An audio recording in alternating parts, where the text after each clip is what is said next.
Day, everyone. We're here for the community of the whole meeting for May 13th, and it's 9:30 a.m. I'd like to call the meeting to order and start with a land acknowledgement. Would like to begin by acknowledging that the municipality of Jasper is on Treaty 6 and 8 territories, as well as the Jasper House Métis district. This land is the traditional territory, meeting ground, meeting ground, gathering place, traveling route, and home for the Deneza, Assiniboine, Winawak, Assiniboine Niha, the Nihiwak, the Anishinaabe, the Secwepemc, and Stoney Nakoda, as well as the Mountain Métis and Métis.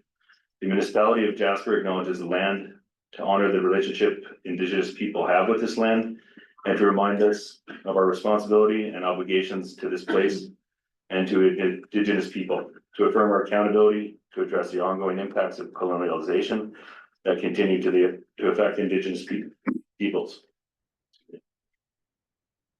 So councillors, we have the agenda for today's meeting in front of us. I'd like to look to council to see if there's any additions to the agenda.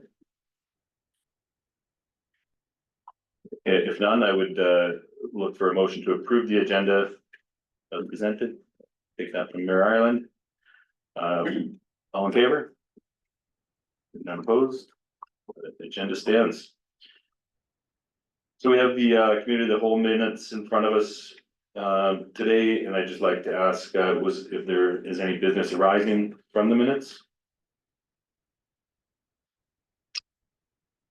Being none, we'll move on to delegations, and we have the Jasper Municipal Library here to present to us today, and we have Angie Tom and Joyce Melnick here to present.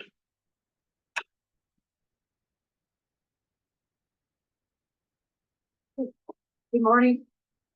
Good morning, Mayor Ireland, Council, and everyone attending. I am Joyce Melnick, Chairperson of the Municipality of Jasper Library Board, and with me is Angie Tom, the Director of Library Services. We will be presenting the Library Spring Update in 2024 annual financial review. The Library Board envisions the Jasper Municipal Library being recognized as a welcoming and inclusive space that engages, strengthens, and enhances the community's quality of life.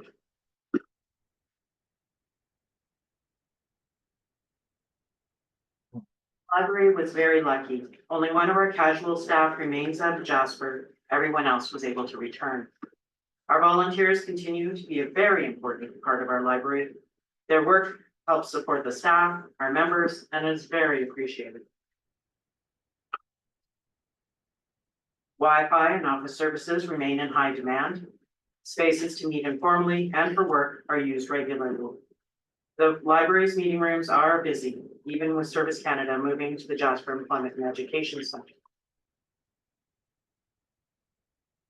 It's interesting to note that November and December of 2024 saw 3-year highs for visitation. The visitor count then declined in the first quarter of 2025. We enjoy having class visits as well as visits from the daycare and out of school care, which have helped increase numbers in April. We expect to see an increase as more summer seasonal workers and tourists arrive.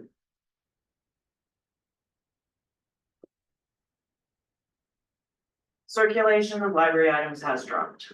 This is a reflection of fewer library members in town and that those that are here have other priorities. Staff have successfully offered a variety of programs and events over the last year. Having the Right Honourable Mary Simon, Governor General of Canada, visit the library for a special story time in October was a highlight. Working in partnership with other organizations and services remains an important way of meeting the needs of our community.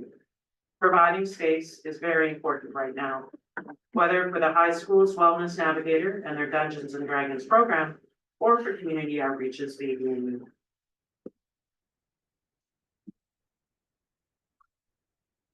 The Library Board is glad to have 2 key operational documents updated: the Plan of Service and the Letter of Understanding. The Plan of Service goals have been updated to reflect the current needs of the community. Community gathering space was identified early as a need by the community after the fire. Reviewing the emergency response plan after any event is important. Procedures were reviewed and adjusted from our experience.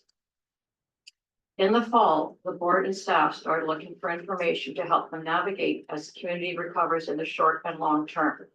There is little information specifically for libraries moving through wildfire recovery.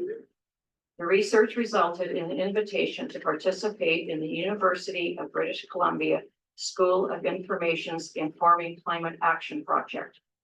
The Jasper Municipal Library will be looking at how to support recovery both for staff and community. The hope is by reviewing what we are doing, planning will be easier and more detailed. We will also be able to share what we have learned with others. The 2024 financial review is in the agenda package. The annual review is a legislated part of the library board's tasks. Once submitted and accepted by council for their information, it becomes a part of the application for the Public Library Board operating grant. Some things of note. The library board did apply for the Canada Summer Job Grant. However, they were unsuccessful for the second year. Libraries have been increasingly directed to apply for the Young Canada Works Grant, which we did this year, but were unsuccessful. A significant amount was spent on training casuals last year. We've had a lot of turnover and needed to bring everyone up to speed.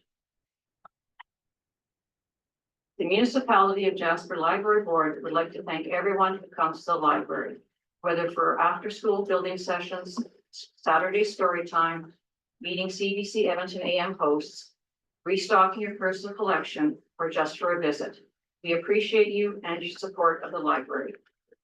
Thank you, Mayor Ireland and Council for this chance to present our spring update and 2024 financial review. We'd be happy to answer any questions.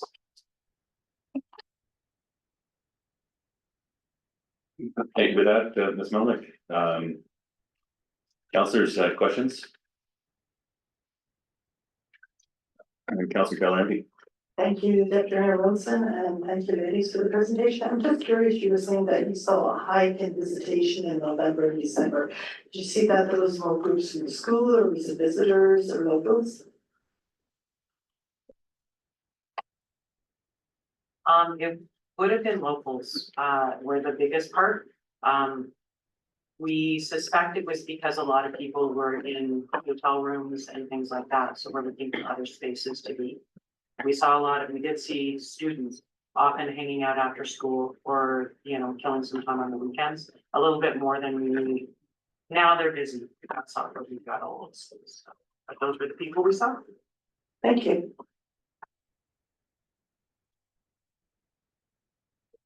Councillors, anything further? Easy one. I would look to councillors for a motion to accept the presentation or information. Thank you, Councillor Calamity.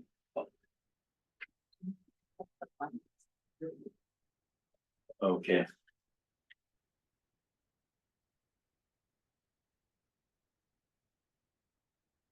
Sorry, I would actually look for a motion that committee recommend council accept the financial review for the Municipality of Jasper Library Board.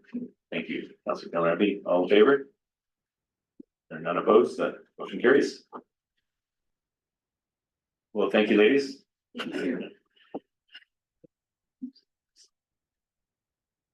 Next item on the agenda is correspondence. I believe there is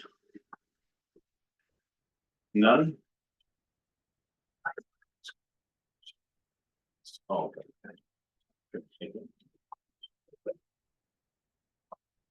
Bear with me, this is my first attempt at chairing a meeting for a year. So just before we move on to correspondence, I just to tie up item 5 delegations, I just wanted to look to the room to see if there's any other individuals in the gallery that would like to speak to any items on the agenda. There are none. Thank you. We'll move on to correspondence, which there is none. Moving on to new business, item 7. First item is 7.1 2025 budget review implications. I'll look to CAO Given and Director Melanchuk to take us through that end. Thanks very much, Deputy Mayor Wilson. So administration is here with a report in response to Council's April 1st motion directing administration to obtain information from the provincial government regarding the implications of reopening our capital and operating budget. I won't go through all the background. Council is well aware that back in December, Council approved the 2025 municipal budget. It included just over $11 million in net municipal tax requirement, which reflected a 4.9% increase compared to the 2024 year. Since that time, the municipality has received support from the provincial government for stabilizing municipal revenues and accounting for the loss of assessments from the result of properties that were lost to the wildfire. And administration has done a deep dive into the terms of the conditional grant agreement, or the CGA, as you'll see it in the report, to really identify how that is going to work. Of note, this agreement extends out for a number of years, and so the municipality will have recurring support from the provincial government for stabilizing our revenues as they slowly recover. As assessment comes back on stream as people rebuild properties in town. So Director Melanchuk has done a significant amount of work with the municipal assessor to identify what our tax revenue would have been under a business as usual scenario where properties weren't lost. So had the wildfire not happened, what would the value of properties at Jasper have been, recognizing that there is typically annual assessment increases, properties increase in value over time. And Director Melanchuk has been able to identify that municipal taxable assessment, now this is the assessment, not taxes. So the value of the properties in the municipality would have been approximately $335 million higher in 2025 if it had not been for the fire. So that's a combination of the actual loss of assessment. So where we wrote, down property values to zero for the loss of the structures, and annual inflation, an increase in property values that would have happened. So it's a combination. That number is slightly different than what we reported following the wildfire, which was just strictly the loss of value of properties, right? This also includes what would have happened had those properties remained. What sort of inflation would they have seen in the value of them? So taking those numbers, we were able to estimate that the municipality's 2025 property tax revenues would have been $2.8 million higher under that business as usual scenario. So we would have been able to generate from the local tax base under a business as usual scenario, $2.8 million more. And this is the municipality's financial loss number that we can work with the government of Alberta on. Under the conditional grant agreement, that loss amount is split 90-10, with the province covering 90% of that amount and the municipality and the local tax base having to cover 10%. In the report, you can see how we would break that down. That $2.8 million is just over $2.5 million that the province would cover, and $280,000 that the municipal tax base would have to cover. This is really the central point of council's questions, the implications of reducing the municipal budget for 2025. If the municipal tax levy was reduced by the entire increase, which was $553,000, then municipal and provincial contributions to that loss amount would also decline. The province's contribution would go down to just over $2 million from $2.5 million, and the municipal contribution would go down to just over $224,000. So all told, removing the entire 2025 proposed tax increase would save Jasper ratepayers just $55,000. That's reflective of the municipal contribution to the loss amount. Administration would also note that there are some other significant changes to the way that taxes will be levied in the community. Specifically, many properties, those ones which were physically damaged or destroyed, have already seen their values written down to just the value of the land. And so their taxes will decrease accordingly. And also, council will remember that the approval of provincial financial support came into the early part of the new year. It wasn't there when we were developing the budget. And administration, it was past the point where we could refund it in the 2024 year. The amounts were held as credits on people's tax accounts, on ratepayers' tax accounts. And Director Malinchuk's identified that there's $698,000 in credits sitting on tax accounts on the municipalities' tax rolls. So a number of properties have had their value written down to fair land value.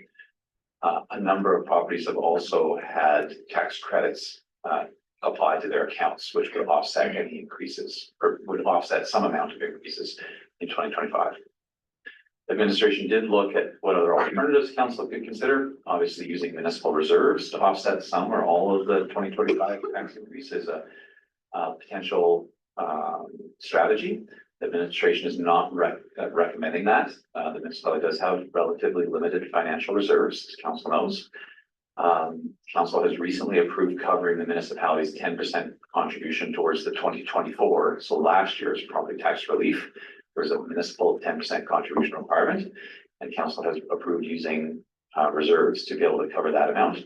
We suspect that we're going to continue to need to draw on that reserve to cover our 10% amount going forward. And the 2025 approved budget also already included $360,000 of application of financial stabilization reserve just to lower property taxes. That was a part of the base budget. Council will remember that over the last number of years, we've been essentially drawing down the amounts that we're using for reserves to lower property taxes. We had been as high as, I think, $1 million a number of years ago coming out of COVID. And we've been slowly reducing that, sort of weaning ourselves off of using our savings to cover current operating expenses. So that's part of the reason why administration is recommending using additional financial reserves to cover the 2025 tax increase. All told, removing the entire 2025 tax increase would save Jasper ratepayers just over $55,000, which is reflective of the municipal 10% contribution requirement to be under the provincial conditional grant agreement. I'm happy to answer any questions that council may have. Administration is recommending the council receive the report for information and that council direct administration to bring forward the mill rate bylaw or tax rate bylaw to the next regular council meeting.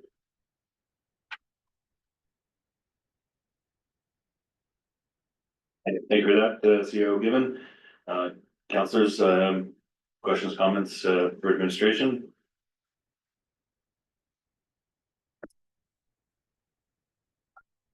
Councillor Hall. Thank you very much, Deputy Mayor Wilson. I'll start off with a pretty quick question. So far, what is the dollar amount equivalent to the 10% that we've used out of reserves for 2024? Council Wilson, maybe Director Malinchuk, which can you maybe just restate the question? Council, how do you mean The 10% that we've already paid out of reserves for the 2024 DRP program, what is the equivalent? What is the dollar amount? Do you know what that might be? Yeah. Yes, we did that. So that number would be in the report where we brought the recommendation to do so. And I'm going to say that it's approximately $200,000 because it was the 2024 financial stabilization amount was very similar to the 2025. It may have been $3 million in financial stabilization last year. And so the amount was roughly similar. I would say it was between $300,000 and $200,000. Councillor Keller-MP. Thank you, Deputy Mayor Wilson, to you, Mr. Given, Director Malinchuk. When will we expect the audited financials for 2024? And do we know where 2024 year end is? Deputy Mayor Scuda, Councillor Keller-MP, that we did ask for an extension from the province. We did not get a specific date as of yet. Still working on them. It is significantly a lot more work this year. I would say we're looking into June, early June. And do you know, like, are we breaking even for 2024 or do you think we'll have a deficit? I can't give that number yet. There's still some work to be had. Sorry, I don't have that answer. Thank you.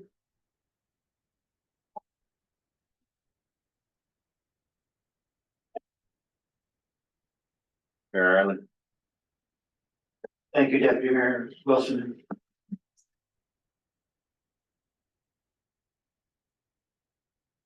Thank you, Mr. Given and Director Malinchuk for the report. Just extrapolating, so for the first $553,000 that we might reduce the budget, we would get a proportional tax saving of roughly $55,000 as indicated. If we were to go beyond that amount, so more than the increase, more than the $553,000, I take it that beyond that number, it would be more of a one-to-one relationship with respect to the savings, the reduction compared to the savings for local taxpayers? Or would it continue to go compile at the same rate? And so I'm sorry, I'm not expressing this very clearly, but if we went as far as $2.8 million in reduction, would there be a change in the proportion at some point that affects the grant from the province as opposed to the contribution from the municipality? Deputy Mayor Wilson for Mayor Ireland. So Mayor Ireland, I think I'm following. I understand what you're asking. I'm not sure that we've done that calculation, but I would say that we would have to go beyond the $2.8 million for there to start to be more direct benefit to local ratepayers. I mean, we can demonstrate now that the municipality's revenues are $2.8 million lower than it would have been. And the province of Alberta is, we've got this system of the 90-10 split to be able to cover that. I suppose if we completely, reduced our revenue need by $2.8 million, then it would be hard to demonstrate to the province that, that we're, I guess, that we're suffering in that same way. And they might reasonably say, then the municipality doesn't need financial stabilization support.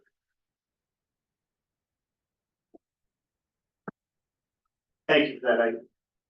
I think you were able to grasp my poorly worded question. I appreciate that.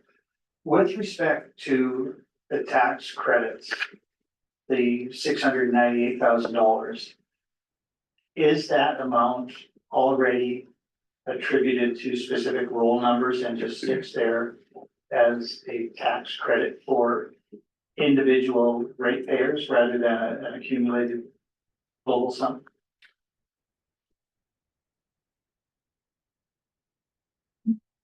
Your worship, through Deputy Mayor, yes, so it's sitting on individual accounts, so each property would see basically the proportion that was credited back based on either being evacuated for the month or whether or not their property was destroyed, and for the 6 months that for the prior year. Thank you for that. And one final question, if I may. Just dealing with the general questions of assessment. So you've now calculated that with respect to destroyed properties, we've lost, I think it was $335 million worth of assessment. Part of our assessment base, though, is with respect to income producing properties. And that's always got a year lag. So when will we know about further losses to the assessment base based on loss of income from income producing properties last year because of fire? Your worship through, Deputy Mayor. Generally, administration is receiving the information as a draft amounts in February. So February of 2026 is when we would start to see them. From the assessor point of view, there is data collection that occurs prior to that, obviously, and that data is collected and put together to be presented to administration. So I am sure that there is a knowledge ahead of time on how it will be affecting the properties, but it also it depends on when the information is provided to the assessor to be able to provide the information on their revenue for that year. So administration won't have those numbers until 2026. Unless I ask the assessor to work a little bit quicker and have things presented ahead of time, but I don't know if that's possible. I'm thinking about income and revenue from 2024. Right. You won't have that till 2026, or will we? Won't the assessor be doing something this spring for assessments that we will use for next year? Correct, but that information won't be compiled and presented to administration to have those assessed values until February 2026. Okay, thank you. Deputy Mayor Wilson, two items. First on Mayor Allen's question. What will be interesting to see is for those properties that are where their assessment is related to their income, what the actual income changes were in 2024. Obviously, there's the entire this month, and administration would fully acknowledge the significant impact of that.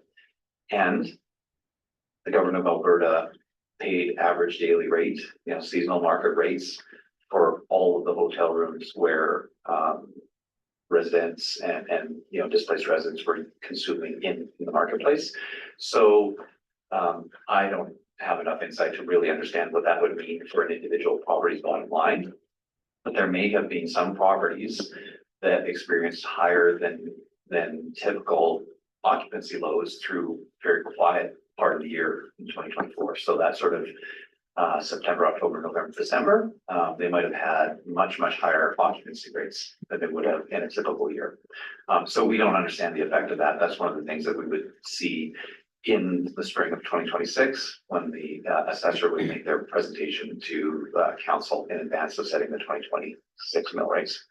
The other item I was able to find it, back to Council Hall's question about how much do we use from financial stabilization for the 2024 property tax relief, and it was $220,000. That report was back on February 11th.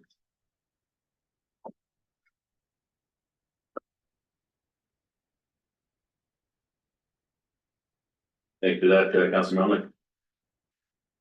Thank you, Deputy Mayor Wilson. We have a possibility here. The municipal tax levy was reduced by $553,559. What would that look like? In other words, how would we would just be requesting less funds, or would we be adjusting services, and how would we get to that $553,559 amount to save $55,000? Mayor Wilson for Councillor Melnick. So the context of the question that council asked really informed the type of work that administration did. And the question was, review the provincial arrangements to understand the implications of reducing the budget. And so we took that as a request about that, how it would change our provincial support. Administration hasn't done any strategy on what service reductions would look like. But they would be significant. $550,000 is, as council appreciates, material to the municipality's budget. That said, administration can take whatever kind of direction council would wish to give. Can you maybe restate the second half of your question, Councillor Melling? When in reviewing our budget, because we have a 90% subsidy, we're actually foregoing revenues from the provincial government to support our operation. And so if we were to move forward by trying to reduce the tax levy, we would actually be reducing significant revenues under the contribution agreement currently from the provincial government due to the wildfire.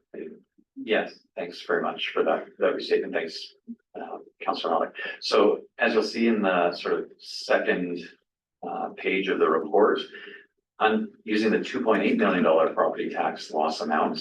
The province's contribution to the municipality is $2.5 million, just over $2.5 million. If we reduce the entire increase, the 4.9% increase, then the province's contribution goes down to, well, by $500,000 essentially.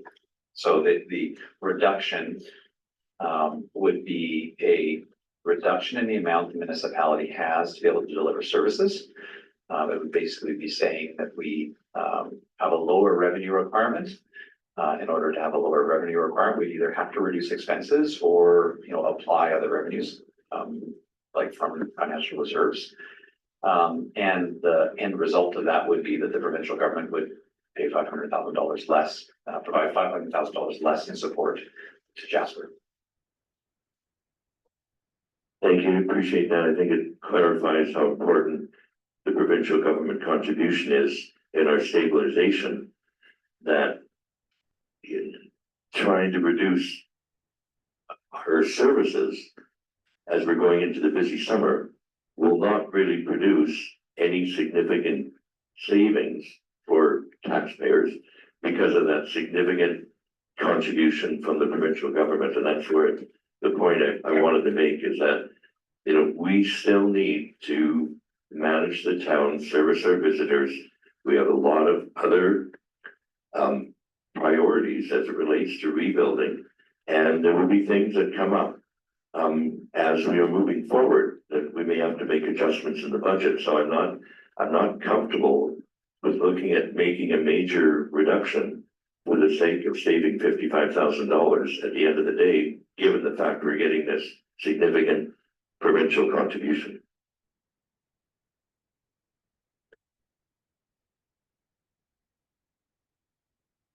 Thank you.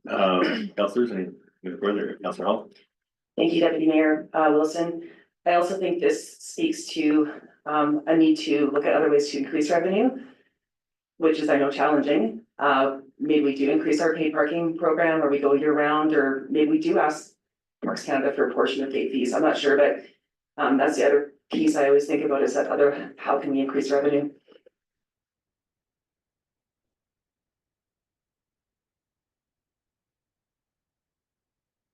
Anything further, councillors? Somebody have a motion that they would like to propose, or alternative to the recommendation or the recommended motion?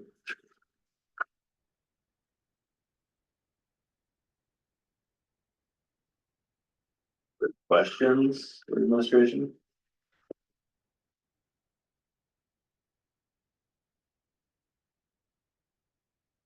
Councillor Melnick? Thank you, Deputy Mayor Wilson, and not seeing any other questions from councillors. I would make the motion that committee receive the report for information and direct administration to bring forward the 2025 tax rate bylaw reflecting the approved 2025 budget. Thank you for that, Councillor Melnick. Councillors? Mayor Ireland? Thank you, Deputy Mayor Wilson. I want to speak to the motion and speak in favor of the motion. When we passed the 2025 budget back in December of 2024, I was one who spoke favorably about bringing the matter back for review once we had confirmation from the provincial government regarding the request for tax stabilization. Had things turned out differently, had the province not stepped up and offered us that $2.8 million stabilization funding, we would absolutely have been, I think, required to review and probably amend the budget. Fortunately, the province did step up as we had hoped and anticipated that they might. And so now with this report, it is clear that the loss of revenue is disproportionate to the savings that we could achieve for the community. So I appreciate the opportunity and the impetus from members of the community to take a look at the budget and review it. But I also understand, given where we're at, the prudence of the motion put forward by Councillor Melnick, and I will support it. I think in the long run, it's been a worthwhile exercise to review where we're at and whether this would be a prudent move to adjust our budget, but given the details of the report before us, I agree with the motion that that would not be the most prudent course to take at this time, so I will vote in favor of the motion. Thank you for that. Any other councillors wish to speak? Not, I'll call the question. All in favor? Opposed? That motion carries. Moving on to 7.2. We have 2025 capital expense reallocation, operations and utilities, and look to CO Given and Director Davidson for this. I'll pass it down to Director Donaldson, who's put together the report and is ready to present. I'll just note that we did recently come with the sorry, anyway, we did recently come with the 2025 capital carry forwards, and so we wanted to sort of finish that piece of business before bringing forward this item, where Director Donaldson's identified some opportunities to reallocate capital. So we're asking for changes to the 2025 capital plan, and Director Donaldson will speak to those. Good morning, Council. All right, so the request for decision here today is surrounding our capital budget as presented. So what we are looking for is just for committee to council approve the reallocation of capital funds within our operational department as presented. So on December 17th, 2024, council approved the 2025 operating and capital budgets. So as we all know, the 2024-2025 wildfire complex has left lingering air quality concerns, including dust and particulate accumulation on our public services.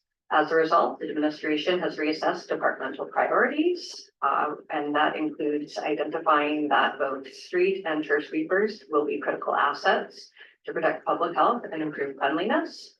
Additionally, our operational department building, which supports approximately 35 staff members, has insufficient toilet facilities. This creates compliance concerns under Alberta Occupational Health and Safety.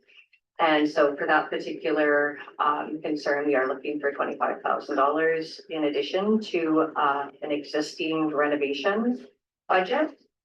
Our current street sweeper has reached the end of its life. I'm not sure if anyone has seen that, but its downtime seems to be more than its runtime at this point in time. It has directly impacted our ability within the department to maintain clean streets in an effective way along with pathways, which is problematic, especially at this time, given community expectations and increasing concerns about air quality related to the complex. So as a measure to fund these high priority items without increasing our overall expenditures, administration is recommending a reallocation of funds from lower priority projects already approved in the 2025 capital plan. So this would be approximately $495,000 total for the three items, and would include $400,000 for the street sweeper itself, $70,000 for the turf sweeper, and approximately $25,000 for the addition to the existing renovation budget. So just to reiterate, there is no overall increase in any capital expenditures, but there is a chart provided there which demonstrates the amount that would be reallocated along with where the initial budget amount was. So you'll see in some categories, we are pulling that entire amount. In other categories, we're taking a portion of that amount. And with that said, the majority of these we are not necessarily looking at moving to future years. So we have just reassessed our priorities and made some tough decisions as to what is feasible and what is not feasible. And evidently, the numbers all add up there to what we would need. I do want to highlight, and I'm sure it's an area of front of mind for people just when it comes to road repair and sidewalk repair. I wanted to touch on that specifically. We do have different cost recovery methods for those, including DRP funding for sidewalk and road repair that are damaged as a result of the wildfire. We also anticipate our road and sidewalk repair amounts for this particular year to be down. We don't want to be going and doing stuff twice, especially with impending construction. So we do anticipate that those volumes will be down for this particular year with our efforts focused on the east side of town. So it will be a smaller footprint. So our proposed reallocation will support our operational needs while remaining within the approved budget. Again, we need a new street sweeper. It's essential to maintaining our cleanliness and responding to our environmental health concerns. Our current equipment has no book value and cannot be relied upon to deliver even basic service levels at this point. And further delays will extend our department's inability to meet expectations. Turf sweeper will enable maintenance of active public spaces, including green spaces and sports fields, many of which remain in use and value despite our wildfire impacts. Clean, well-maintained parks reinforce the community well-being and Jasper's appeal as a tourism destination. Renovation funding for an additional washroom responds to current facility shortcomings and projected staff movement. So we are anticipating even greater staff numbers within the facility in the coming years, and the proposed renovation will address that. So while we have 35 staff members right now, we do expect that number to further increase. No viable alternatives such as leasing or deferral can meet the immediate operational and regulatory requirements. The internal reallocation provides a cost neutral solution to urgent service delivery issues. As you can see from a strategic relevance point of view, we want to ensure that residents receive quality service that provides strong value per dollar, recognize fundamental importance of our tourism economy, and proactively plan and invest in the maintenance and management of our natural assets and built infrastructure. And again, this is cost neutral and would incur within our 2025 budget. So I welcome questions at this point in time. Thank you for that, and cost neutral sounds good, and I really appreciate you reassessing the department's priorities to make this cost neutral. Councillors, Councillor Gallery.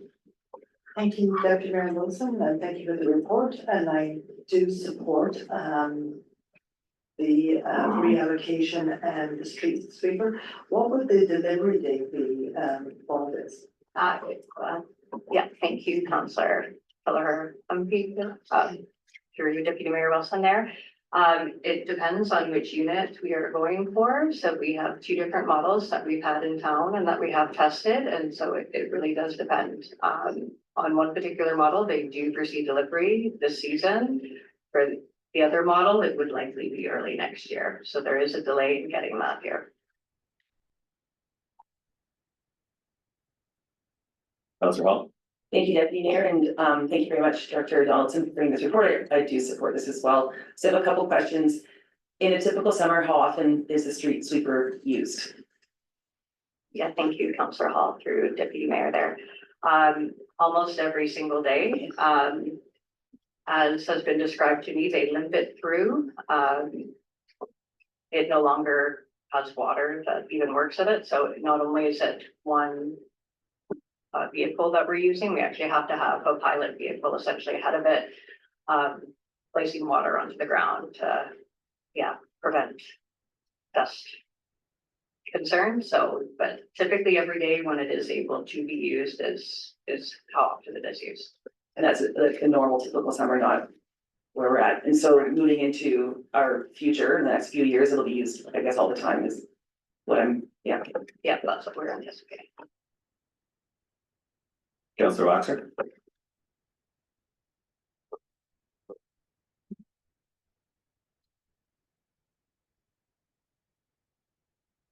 Thank you, Director Donaldson. I completely agree that there's a huge concern in the community around air quality. And that, so I too support this recommendation.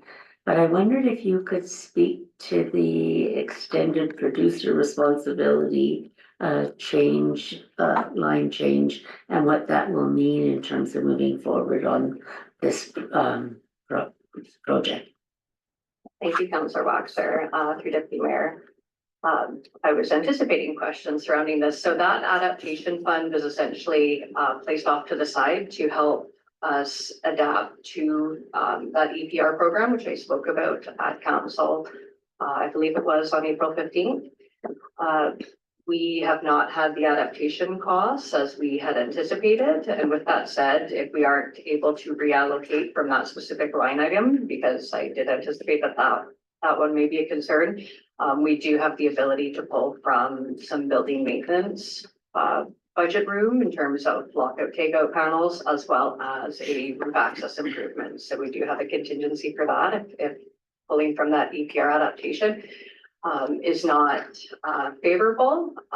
With that said, we still do plan to return and provide a discount that comes along with the EPR program as a result of the funding that we are receiving, along with hopefully some changes to our recycling depot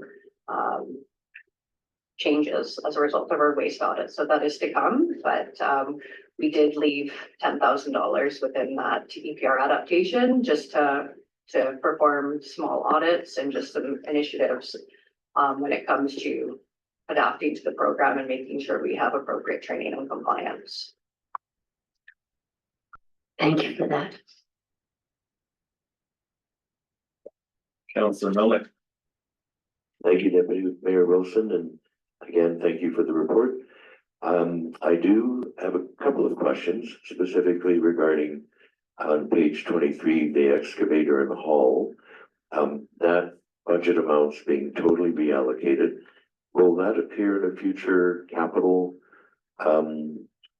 budget in the fall? And can you explain when we say excavator and haul, will that mean, since we're not purchasing, will we be contracting other businesses to provide what this equipment would have normally provided the municipality? Thank you, Councillor Melnick, through Deputy Mayor. For the trackless amount and for the excavator and haul, along with the LED soundboard, we do not anticipate those emerging in future budgets whatsoever. We do have existing equipment that we believe would serve the needs, at least when it comes to the excavator and haul. And so we do not foresee a need to outsource that. We do believe we still have ability and expected life cycle within current equipment. And so therefore, we determined that this was essentially redundant and or not needed, hence the reallocation. Thank you for that, and I, just for the benefit of everyone, I don't know what a trackless is. If we can have that for the benefit of everyone, what that piece of equipment is. Yeah, thank you, Councillor Melnick. I'm not 100% sure on what a trackless is. The way it was explained to me, it was just a particular type of equipment that could be used. I believe it's for sanding. I could be incorrect on that, but yes, I can look into that and get back to you. But what I've been advised by our operations service manager is that it is no longer needed. Thank you, and as I say, appreciate the report, and I will be supporting this motion as well. Mayor Island?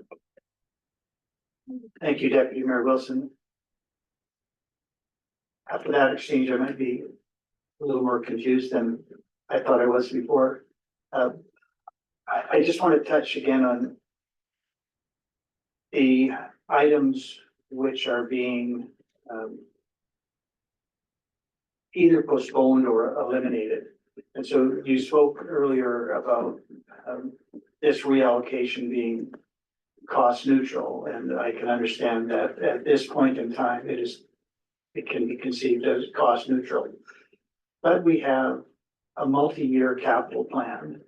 And if these other items remain on that capital plan, they will have to be funded.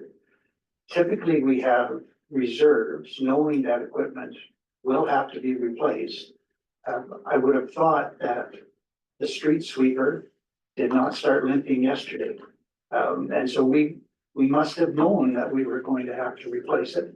There should be reserves. So I'm interested in how reserves are impacted by this reallocation, and whether in the fall we are going to have to replenish reserves to buy some of this, well, to restock the kitty to buy these other items that we will ultimately need. They were on the capital plan. You've indicated some of them now, like the trackless, whatever it is maybe not needed anyway. That is helpful information, but I would like to know the impact that this is going to have on reserves, because ultimately, it seems to me that in the long-term capital plan, it is not necessarily cost neutral. Thank you, Mayor Ireland, through Deputy Mayor. I understand what you're saying there, and I'll just speak briefly, and then I'll pass it along to Director Melanchuk there. But as I mentioned, we do not anticipate many of these items in future budgets. Just as a result of shifting departmental priorities, I believe some of them were identified under the direction of the previous director as priorities. And again, when it comes to shifting departmental priorities and direction, just the route that we are going, I do not foresee many of them becoming onto the future budgets at any time in the foreseeable future. And along with the street sweeper, I believe it was slated for replacement in 2027 or 2028. As part of the budget, we just needed to move that up based off of current need.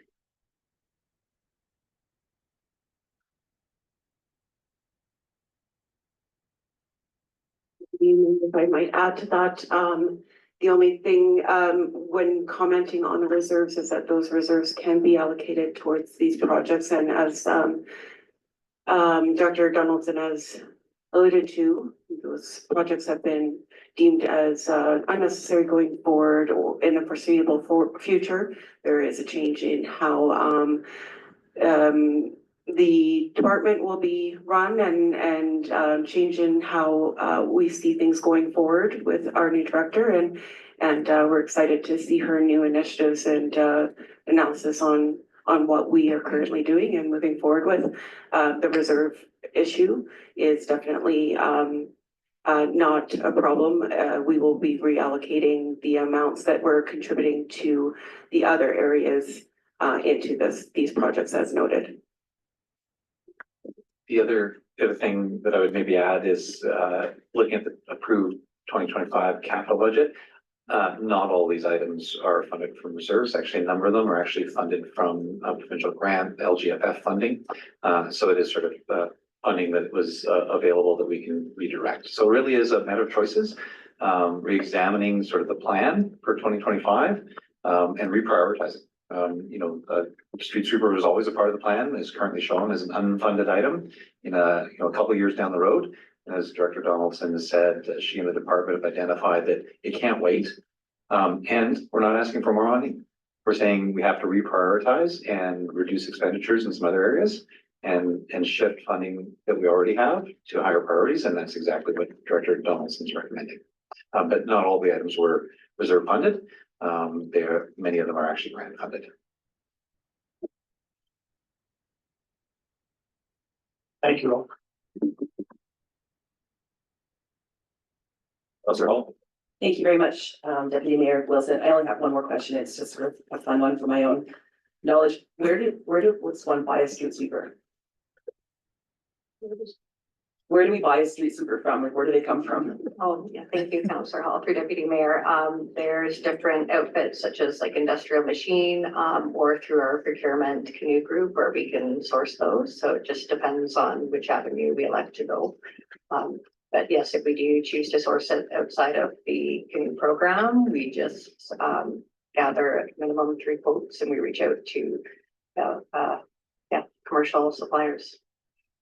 And do they come, are they come from Canadian commercial suppliers, or do they sort of come from all over North America, I guess, wherever the best value is? Yeah, that's correct. Yeah, wherever we can get the best value. Councillor Watson. I apologize, I thought of this question earlier. If you wondered if you could speak to the LED sign board, if what the function was for that. Thank you, Councillor Waxer, through Deputy Mayor. Yes, so the intention of the LED sign board was for when there was either construction work or road work within town, to be able to provide messaging to residents. Again, our operations service manager, in discussions with myself and the other managers, decided that this was not a major priority at this point in time. We do have other signage that is available to communicate to people regarding construction activities, and this was not deemed a high priority when electing where to reallocate funds from. Thank you for that.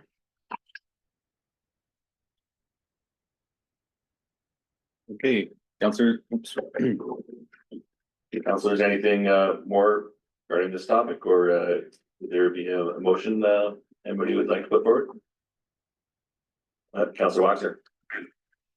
I'm happy to make the motion that committee recommend council approve the reallocation of capital funds within the 2025 operations budget, operations department capital budget as presented. Thank you for that.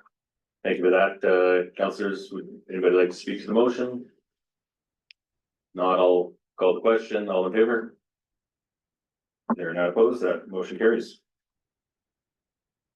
So we're moving on to item 7.3, 2025 bulk water incentive program.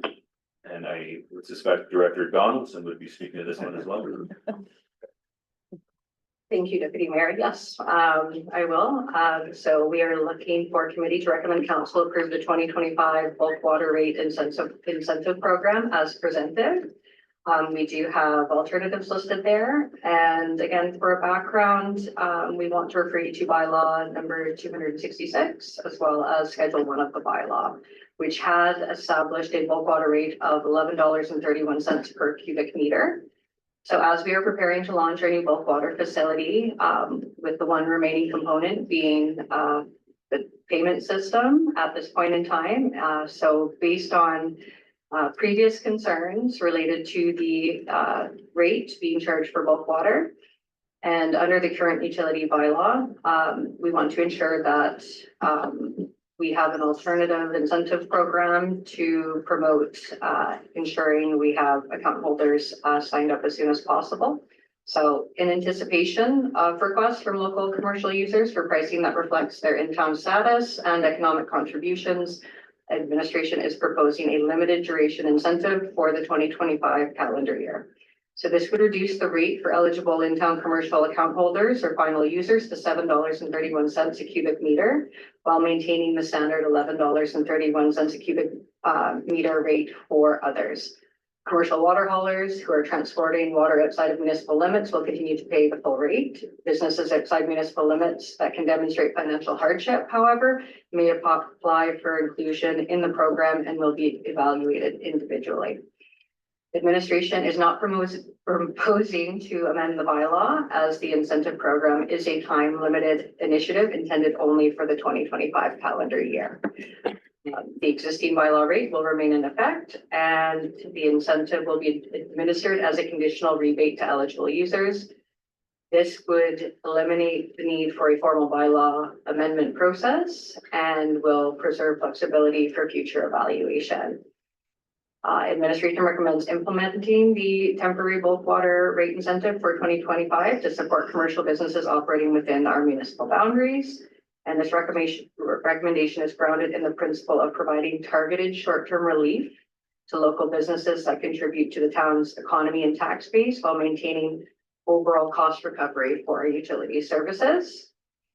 And again, when looking at this rate, the $7.31 per cubic meter, it is competitive compared in Hinton is charging $6 cubic meter for water. So just for reference, so that you have that there. But eligibility would be determined by a business location with the opportunity for a case-by-case evaluation of hardship applications from businesses who are located outside of the municipal boundary. And this will include different safeguards to ensure that the discounted rate is not misapplied. Specifically, water haulers delivering to clients outside of the municipal boundary will be billed at the standard rate of $11.31 for those deliveries.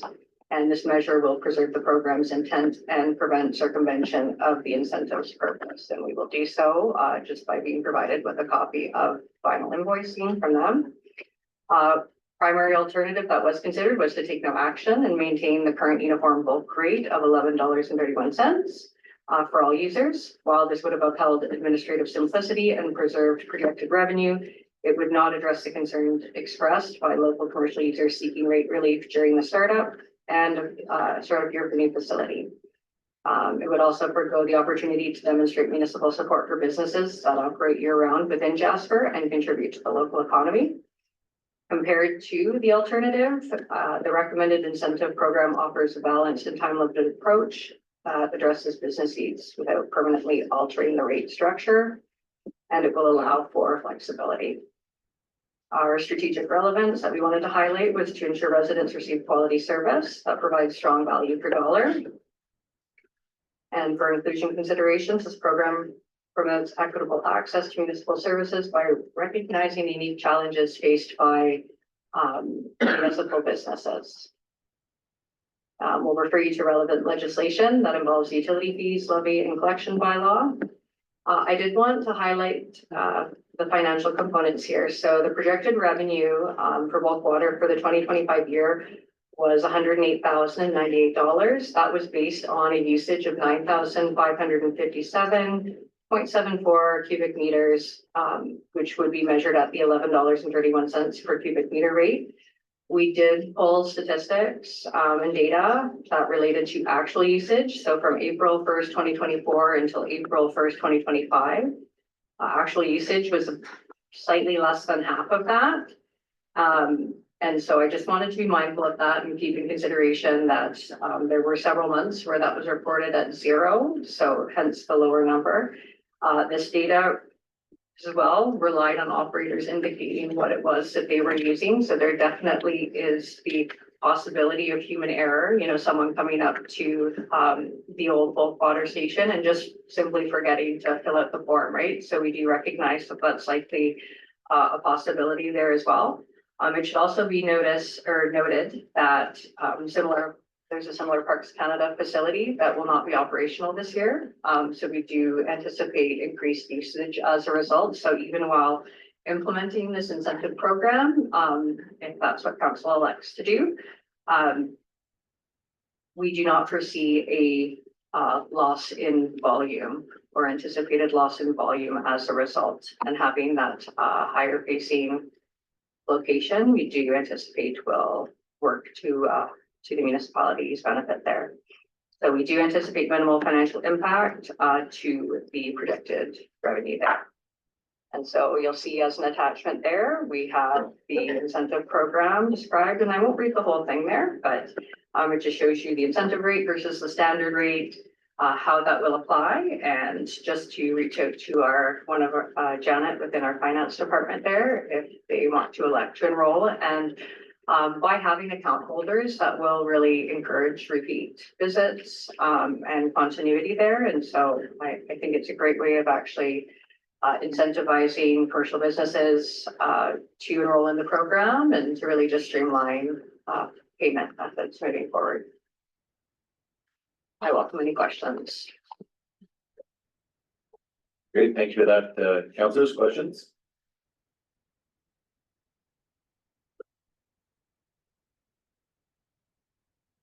Comments? Marilyn? Thank you, Deputy Mayor Wilson. I am interested only in the policy portion of this projected toward equity. And so this is an incentive just for bulk water. And it's, at least for me, impossible to compare the cost of bulk water compared to the cost of piped water. Because we've got the consumption, connection, and capital fee, so I don't know how it compares. But there is a recognition in the RFP that this promotes equitable access to municipal services by recognizing unique challenges faced by local businesses. All businesses are facing challenges, not just those that use bulk water. And so I'm trying to see how it is in the larger picture equitable to other water users who get, this is a 35% reduction approximately in the rate. All businesses throughout the community, I presume, contribute to the economic recovery of our community, and yet not all are going to be captured by this incentive. It's restricted to those who use bulk water. Is that the message that we want to send? I do understand from our position as a service provider, this is a new service. Great to get early buy-in and sign up. But in terms of equity in the community, I am challenged to see how this works, and I would appreciate just some thoughts on that. And I see that Mr. Gibbon was also anxious, I think, to respond, but I am just struggling with the equity piece of it. Thanks, Deputy Mayor Wilson. For Mayor Island, I thought I would assist maybe having been through a few cycles with the utility rate bylaw and the method that we have.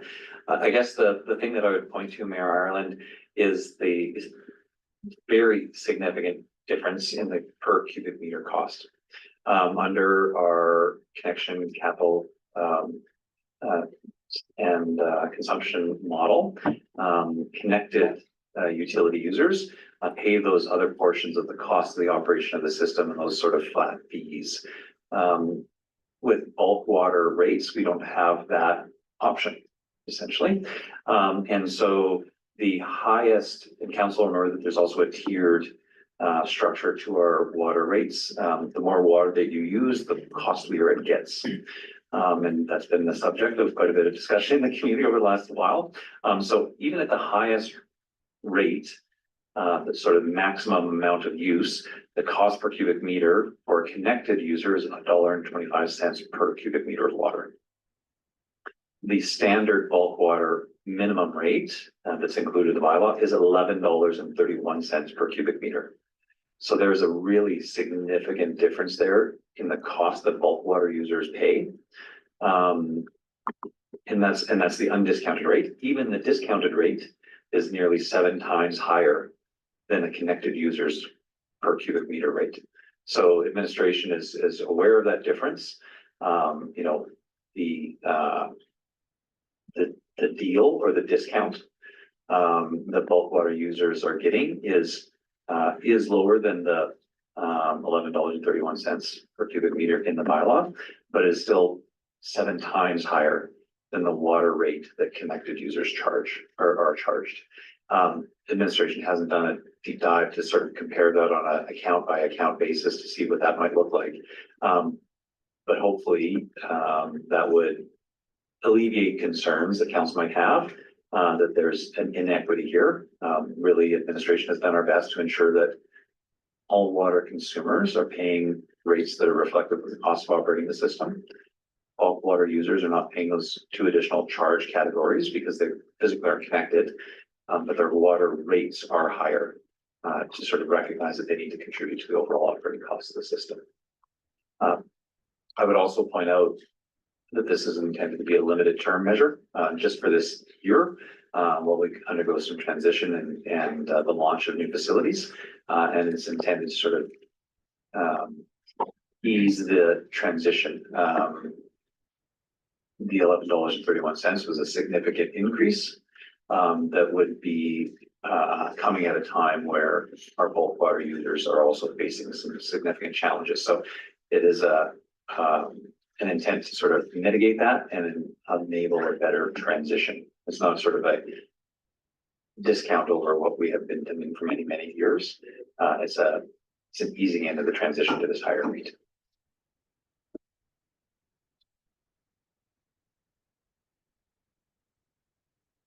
Okay, councillors, anything further? Maybe a motion might be out there. Councillor Hall? Thank you, Deputy Mayor Wilson. I do have a question, just around the standard rate. Is that our standard or is that a standard that is set out by the province or something? Thank you, Councillor Hall. Through Deputy Mayor, yes, that is the rate that we have set. I know that we've since in the last month, or I guess last 2 months, we have completed a market analysis of what other municipalities, counties are charging. And do feel that the incentivized rate is a bit closer to what the market rate should be, hence why you're offering an incentivized rate, just wanting to be competitive. And so both water rates will range anywhere from, I believe, like just below $5 a cubic meter for similar size municipalities, all the way up to $13 a cubic meter. So it really depends on location and some distinct locations. I think there were a few outliers where they were significantly higher, and then a few other locations near major metropolitan centers where it was lower. So it really depends. We tried to find similar data to compare to. And yes, as with everything, and maybe perhaps speaking to Mayor Ireland's point about equity, is that I think it's important that we do, look annually and perform those market data research to see what it is that we should be charging as a standard rate. And the goal of this is just to ensure that we're passing that along as quickly as possible to people that may be impacted. And we will absolutely reevaluate on a yearly basis with new data as it becomes available. Thank you for that. And the facility is already open. I saw the visitors in an RV there the other day, what I thought looked like they were filling up their water. So I was quite happy to see that unless they were there and it wasn't open. Yes, so the Sandy Dome side is open, and we do anticipate the bulk water side being open any day. It's just the only thing left is just IT and finance, making sure they're speaking the same language for payment, but the flow issues were resolved approximately 2 weeks ago. That's really great news. Thank you very much. I have a question so existing bulk user account holders, do they have to do anything in particular to be able to use the new location? Yeah, thank you, Deputy Mayor Wilson. No, we definitely received feedback when we were performing water audits and speaking with the different operators and companies who are utilizing our current bulk water out of the operations building there. They indicated a preference for having a bit of a tutorial and demonstration. And so we've taken that feedback, and that is something we're planning on offering to whoever would like to take us up on that. Councillor Calnetti? Thank you, Deputy Mayor Wilson. Just on the other side, on the Sandy Dome, how are people paying for that? Yeah, thank you, Councillor Keller, MP through Deputy Mayor. Again, that's a point of purchase. So again, just direct payment, and it's a $5 flat rate for the Sandy Dome side. And is there, somebody set up an account for that? So like a bus company in town that's going to use it on a regular basis? Yeah, thank you. Yes, anyone can set up an account on either side. It's the same type of payment system. So whoever would like to utilize that. We do anticipate the Sandy Dump will mostly be used by residential RV users, just based off of what we've seen thus far. But there are commercial buses that have been phoning and asking about that as well. Councillor Hall? No. Nope. Mayor Ireland? Thank you, Deputy Mayor Wilson. Sorry, I just had one other question again, about equity and use. Is there a minimum amount that a bulk user has to take per fill-up? Yeah, thank you, Mayor Ireland, through Deputy Mayor. No, there is no minimum amount that they need to take. And again, from our water audits, it was determined that there's lots of different measurements and volumes being utilized depending on who the contractor or individuals are that are utilizing bulk waters. So anywhere from very small water hauling systems of 1 cubic meter all the way up to quite large, like 15 cubic meters at a time. So it really just depends on the vehicle. And so we have ensured that we have appropriate signage to kind of make sure everybody speaks the same language, whether they're filling up in liters or gallons, cubic meters, whatever it may be. It's appropriate enough for them just to enter in the cubic meter calculation, but we are providing a conversion table for them. I asked because I'm just interested in the eligibility criteria, and residents can use this incentive as well. And it's indicated residents traveling with their RVs out of town. So somebody going on a holiday, say out to BC, could fill up. I have no idea how much volume that would take. Might be interesting to know though whether, as Mr. Gibbons said, it's 7 times more expensive per volume to use the bulk water station. A resident pays, I think, like 77 cents a cubic meter or something, but also pays connection and capital charges. So would be interested whether anybody actually would take advantage of this incentive. But again, to me, it speaks as to equity. The principle at stake here is directed toward commercial use that benefit the town in so many ways. Struggle to see how people are certainly entitled and deserving of holidays out of town, but they too get the incentive. It's a challenge. It would be different if people had to fill up coming in because they're living now at one of the local campgrounds. And they could do that as well, but so can people leaving town. So again, I am just challenged by how we present this as an equitable opportunity for all of Jasper. Thank you, Mayor Ireland, through Deputy Mayor. And maybe I need you to elaborate a little bit more on this. I can fully understand. Like I'm hearing you, and I want to really understand from like the equity point of view, perhaps what we may be missing. Because you know the intention here is just to ensure that you know the large volume of commercial use is actually for businesses that are located outside of the town site, so they aren't paying into the infrastructure. And that was the intention behind the standard rate versus the incentivized rate. So maybe perhaps you could elaborate on the equity portion. I could understand that better. Sure, there's 2 aspects that concern me. One is that every business in the community to some extent uses water. This incentive is for those who by circumstance use bulk water, but all other water users are excluded from the incentive. Now, I heard Mr. Gibbons' comments, and it's true that our consumption rate for water when you're connected to our service is very low, particularly compared to bulk water, but you're also paying capital and connection fees. So it's really difficult to compare them. But to the extent that every business probably needs to use water, we are incentivizing those that use bulk water. And no doubt, those businesses will contribute to the economy and the recovery of our community, but so will all others. And they don't get an incentive. So that's the first equity. The second is, it's for residential use as well. Again, I can conceive of circumstances where there is not a direct community benefit. There may be mental health benefits for people going on holidays, and I encourage them to do that, but it is not a direct contribution to our economy. They too are entitled to receive the benefit of the incentive program.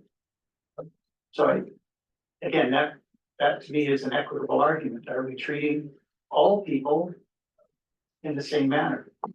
And I just find that challenging.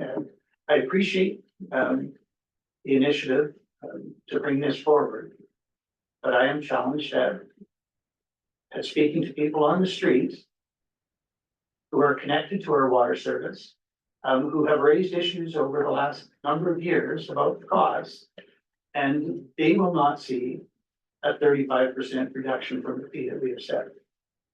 And I know that I will hear from people on the sidewalk about that. So that's where I'm challenged. Deputy Mayor Wilson, I'll maybe attempt to assist. The general repairs on utility rates, connected ones have, over the course of this term, seen significant change in the structure of their bills and the cost, frankly. And prior to the 2025 rate structure, under the old system, there was no connection to consumption. There was a per billing charge.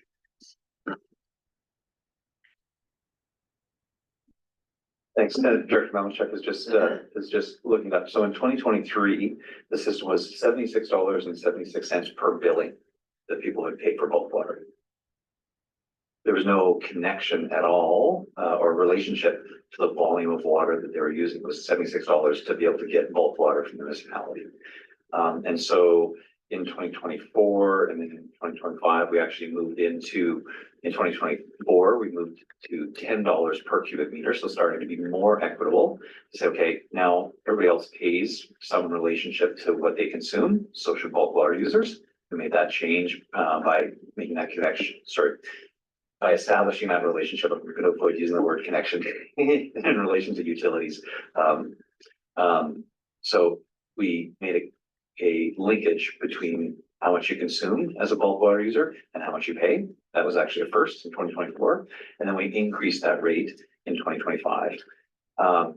In 2024, well, we had established that relationship between consumption and how much you would pay as a bulk water user. We actually didn't have any mechanism for accurately counting how much people were consuming. And as Director Donaldson noted, the previous system was essentially a clipboard where when you took bulk water, you wrote it down. And that type of system is prone to people maybe not accurately recording. With the new system, where we have the ability to very accurately record consumption, we suspect that many bulk water users will start to really feel the impact of measurement by consumption. So, while it might not be immediately obvious from the discount rate, over the last couple of years, we have actually made some significant strides to increase equity. Before, the bulk water users were getting this monthly charge no matter how much they consumed, and nobody was actually measuring anyways. So we started to say, okay, well, let's make a per consumption charge. That was step one. Now let's make sure we're accurately measuring, and that's step two, which is underway with the launch of the new bulk water filling station. These operators will start to see a significant change over the cost that they were paying under the previous $76 per billing cycle. So administration's trying to find a way to mitigate that substantial increase and sort of feather it in as a transitionary measure, where connected ratepayers have really gone through this transition over the last couple of years. So this is actually bringing bulk water users into more alignment and into more equity with connected users.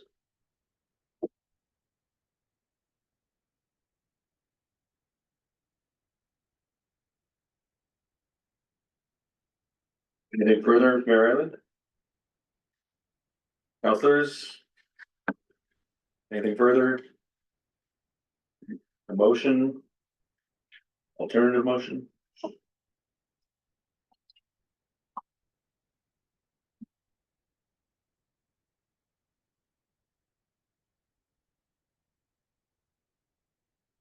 No direction? Councillor Hall? Thank you, Deputy Mayor. In the absence of any other comments or questions? Okay, I make the motion that committee recommend council approve the 2025 bulk water rate incentive program as presented. Thank you for that. Would you like to speak to the motion? If not, I'll call the question. All in favor? Opposed? There's one opposed. That motion carries. Thank you for that. Okay, would anybody like a break? Yeah, so we're gonna take a 5-minute break. We'll be back here at well, it's a 10-minute break.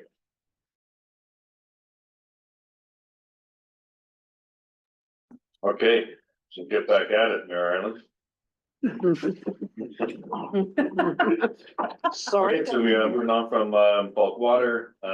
Next agenda item is 7.4 commercial continuity incentive grant implementation. Look to Director Fark. Welcome back. Good to see you. Thank you very much, Deputy Mayor, members of council. Very happy to be presenting today on the Commerce Continuity Initiative. So the recommendation before you today is that council, or the committee, recommend council approve the expenditure of $1.982 million to implement the Commercial Continuity Initiative to be funded by the Federal Community Economic Development and Diversification Grant and cost recovery revenue. Of course, council is always aware that they have other alternatives that they can propose. In terms of discussion, the things that we want to highlight here are, first of all, that there are 3 components to the Commerce Continuity Initiative. There is the pop-up village, which is on Connaught. There is the contractor laydown areas, which will be in a number of locations dispersed throughout the community. And there is the repurposing of the S block for interim industrial use. So those 3 initiatives in total compose the initiative. The other important thing for council to be aware of is that this initiative is primarily funded by the said grant for a total of 1.82 million. But there remains a 8% municipal contribution of approximately 160,000 that will be recovered through fees associated with these uses. These fees are structured under the authority of the CAO using Bylaw 260, rates and fees bylaw. And they are projected to completely offset the municipal contribution and the lost revenues from displaced parking and RV storage. So the most important line, I think it is the theme from this morning, is that approving this expenditure is budget neutral for the town. There is no tax support that is required to support this initiative. There are, in addition to the expenditures, there are 1 full-time term and 1 part-time term position associated with this program. They are also fully funded by the grant program and therefore don't require separate consideration.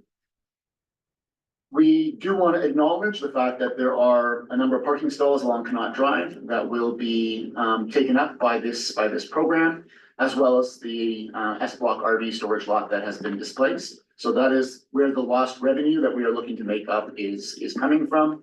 And as we said, we anticipate that between parking optimization and then the fees collected in the fee framework, we will more than offset or sufficiently offset any of those expenses. We've included for your consideration the fee framework in the report. It addresses, essentially, we're using a per meter square basis for contractor laydown. We're using then a standard fee for the industrial park and for the pop-up village. The fees are all there for your review.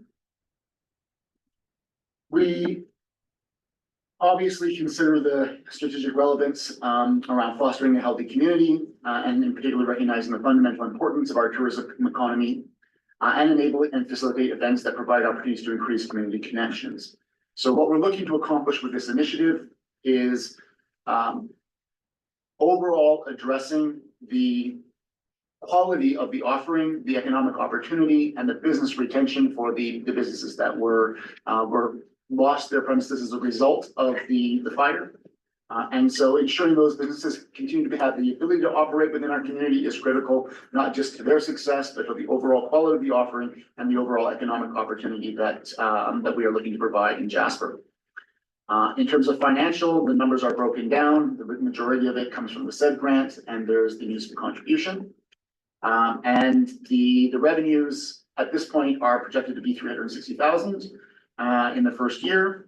And the breakdown for that is included in the report. If there is a need in the second and third year of the program to adjust the fees based on the actual experience of the first year of the program, we will have the capacity to do that.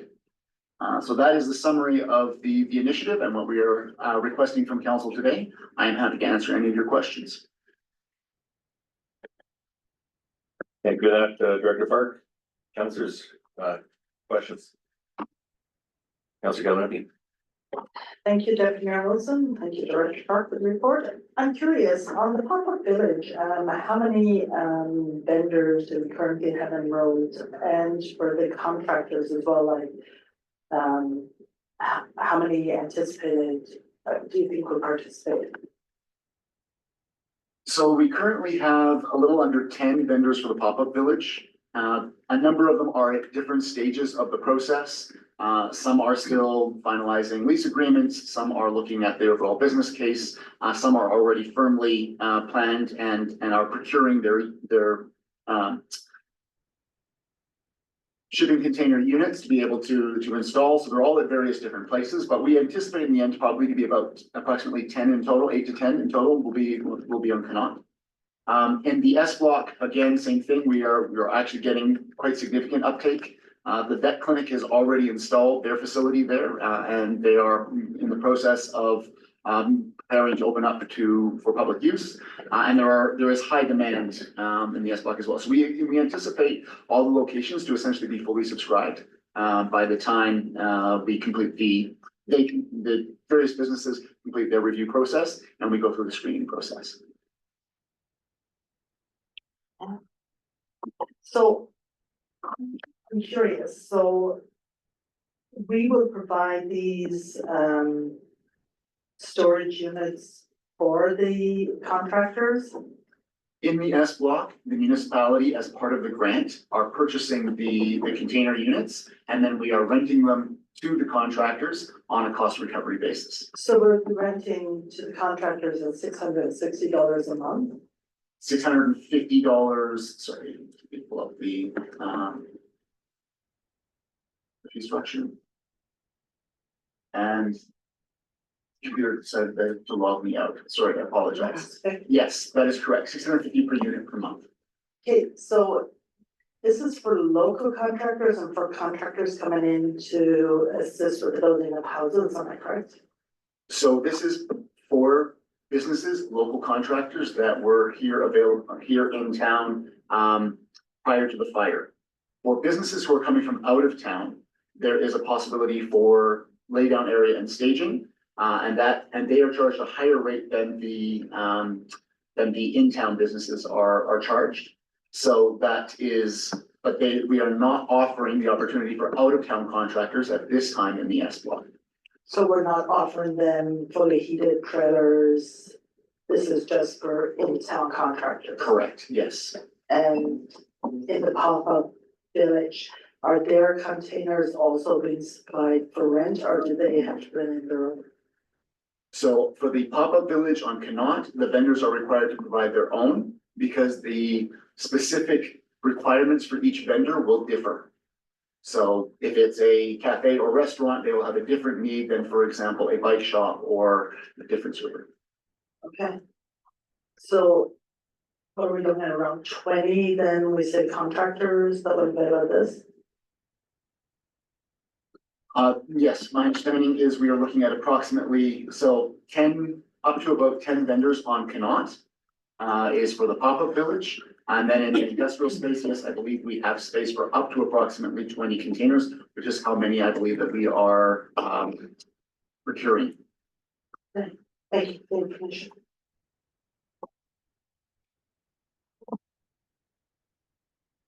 Ireland. Thank you, Deputy Mayor Wilson. So one somewhat technical inquiry of you, Director Fark. Firstly, I want to compliment administration for the initiative to reach back to the 2010 rates and fees bylaw. It's not quite reaching back to the Enemy Aliens Act of 1798, but it was a good stretch and well done. But with respect to contractor laydown and staging areas, there are differential fees for in town and out of town. But even under that 2010 legislation, does our, as described there, municipal manager, but our CAO have authority to impose a fee for out of town use of laydown areas? I don't understand how that authority extends, and I understand that one of those laydown areas might be the old woodlot. Do we have some sort of authorization to impose a fee for out of town use? So I should clarify two things around that. So first of all, when we talk about in town versus out of town, so if you're an in-town business, in that you are a business, you know, a local business, you are charged a lower fee than if you are coming from Hinton or someplace else, you're out of town business. So that's one component of it. The second component is, yes, we believe that it is. So for the woodlot, for example, we have a license of occupation granted to the municipality from Parks Canada for municipal use for that property. And therefore, we believe that falls under that same bylaw authorization for the CAO. All right, so that fee reference is a reference to the nature of the contractor, not the location of the land. So when it says out of town, that means out of town contractor. It doesn't mean that the location is out of town. So I may have to clarify that once again. So out of town is a lower fee for the site out of town, and in town is the fee for the sites in town.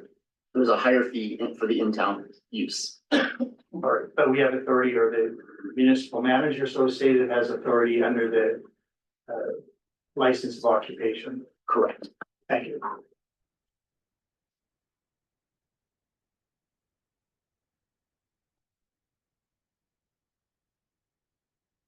Any further questions for administration? Councillor Melnick? Thank you, Deputy Mayor Wilson, and thank you, Director Fark. Quite an extensive attachment to this particular document. And I noted there that we have project support costs as well as the actual assisted capital. And I'm looking at page 45 of the agenda.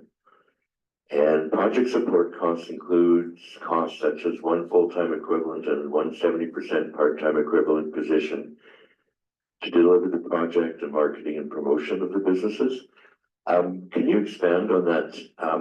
This is over the 3 years of the term that the support costs are $696,000.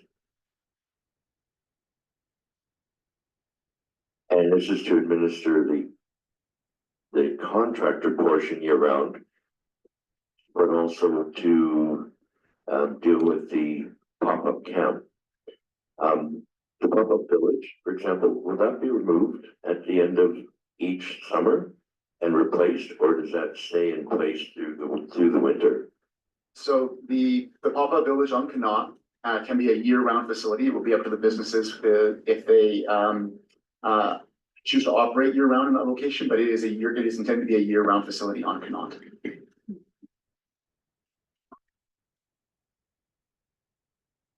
And so imagine, again, referring back to that $696,000 and the one full-time equivalent and 170% part-time.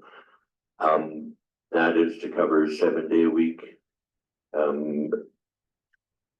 administration of this area and also to do with anything that may come up with the businesses who are using the industrial park?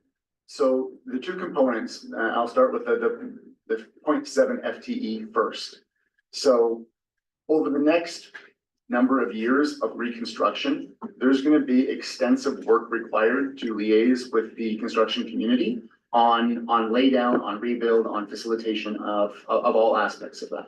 So the recognition when we applied for this grant was that we would not be able to execute this grant with the existing resources that we had. It was going to require additional human resources in order to manage the workload associated with this. So the 0.7 is really dedicated to working on the contractor laydown and site facilitation, which we expect to be extensive over the next number of years. The full-time FTE is meant to work primarily with the pop-up village and the S block, and essentially to administer that program. So there's the support to the businesses, the leasing arrangements that need to get in place. There is the management of the placemaking, and the sort of maintenance of the overall site, addressing any potential conflicts or issues that arise. It is a fairly substantial, like we have essentially two business parks that we are creating here that will require management and administration. And so the full-time position is meant to focus on those two locations. No, thank you. I appreciate that. And when we think about laydown, I would anticipate that there would be a constant volume of product moving in and out, perhaps being there for anywhere between 24 hours to 7 days to try to maximize that space for all the contractors who will be utilizing it. Correct, and across a number of sites across the municipality. So the work involved, we anticipate, will be substantial. Again, we will adjust based on our actual experience over the 3-year term of the grant. But Prairie's Can, who has funded this program, recognized the substantial workload that would go along with this. And they provided the funding to support those positions, understanding the workload that would be required. So. Thank you. And again, the laydown is for any potential contractor who's working on any project here in Jasper to rebuild either residences, businesses, etc. Correct, including commercial and residential properties as well. Since we will be administering the woodlot as part of this program also, it could potentially also include contractors for Parks Canada who are engaging in work outside of the municipality. So as they will also have a requirement for space. So this is again a JRCC initiative, so there is a possibility for that component as well. I appreciate that additional detail and thank you very much. Councillor Gillespie? Thank you, Deputy Mayor Wilson. Just to follow up on Councillor Muller's question there. So the current business liaison person, will that end at the end of that 1-year, 2-year employment contract, or does this roll into this as well? No, so the business liaison is focused on economic recovery for all businesses within Jasper. And it's a fairly large remit of work independently of this initiative. So that was a 2-year term position. At this point, the intention for all of the term positions with the JRCC is as we get closer to the end of the terms to evaluate the workload and where we are at in recovery at that point. And then if we require an extension, we would need to request an extension from DRP because they are DRP funded. As a point of fact, we are actually already going through the process with DRP of requesting extensions for all of the JRCC positions. As they usually request as a formality after the 6-month period, they want, a further justification of why these terms need to continue, even though they understood and approved 2-year terms when we announced the positions to begin with. Thank you for the information.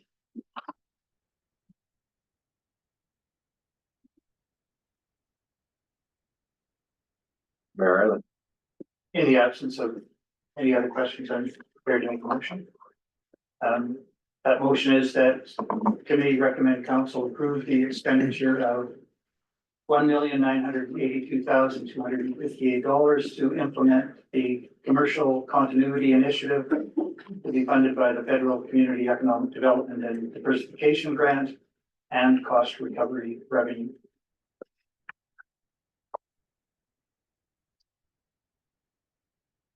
Thank you for that. Anybody like to speak to the motion? Not, I'll call the question. All in favor? There are none opposed. That motion carries. Thank you, Director Park. Moving forward to item 7.5, in-town contractor camps, interim residents and laydown requests.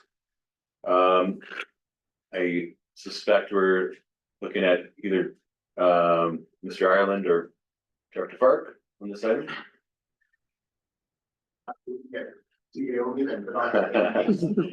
Thanks very much, Director Park. I appreciate that.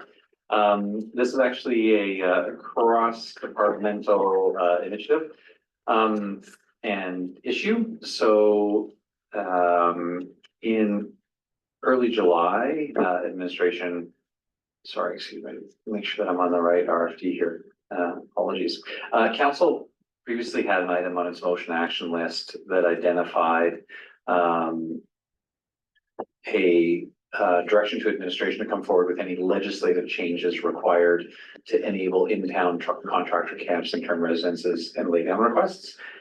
Since that time, the GRCC has been working closely with Parks Canada to identify appropriate strategies. Parks has, as council is aware, made some changes on their end to enable more use of private property on leaseholds where the property was destroyed. So you started to see people parking their RVs. This also supports commercial activity on those leaseholds. So that's one part of the puzzle. Additionally, administration has really reviewed the existing municipal legislative authorities, and we believe that we have enough authority under existing municipal bylaws to be able to provide for street closures and other interim uses as necessary. So at this time, the recommendation is that there isn't any required legislative change. Again, because Park has taken up the issue, enabled more use on private leaseholds, and municipal administration already has authority to provide for road closures to support construction-related activities that we've used for quite a while. So that's why there's a verbal report here. Essentially, it is, we had an item on the motion action list saying, tell us what changes are needed. And the answer is there are no changes needed from administration's perspective. So Deputy Mayor Wilson, the recommendation, if there was one, would be to receive this verbal report for information. Thank you for that. Councillors, any questions for CEO Gibbon?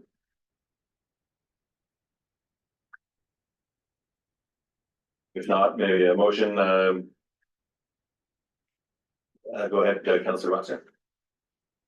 I'll make a motion that committee accept this report for information. Thank you for that. I'll call the question. All in favor? Everyone opposed? That motion carries. And we're moving on to moving item 7.6, moving traffic enforcement. And we have Director Nadon.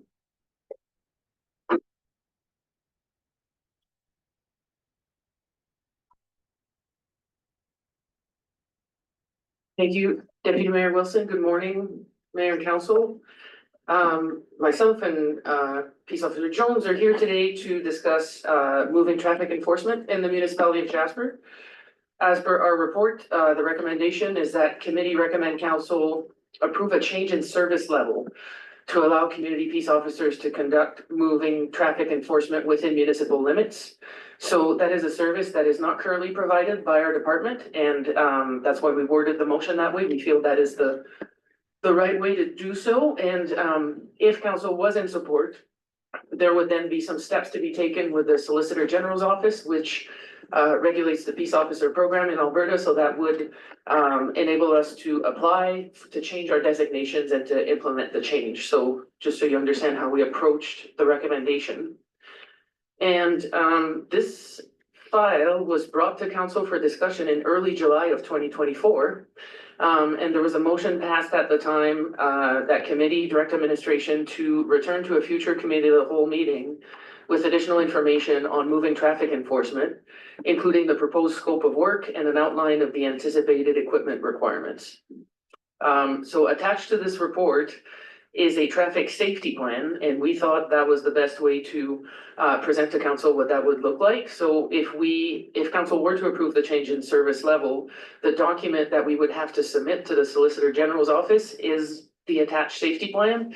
And essentially it outlines specifically which roadways are part of the town site, which in Jasper is pretty simple. Our jurisdiction in this area is limited to the town site only, so from train trestle to train trestle essentially, and a few meters on the turnoff to Pyramid Lake Road towards the bench, but really the town site portion there is very small, so the town site only would be where this would apply.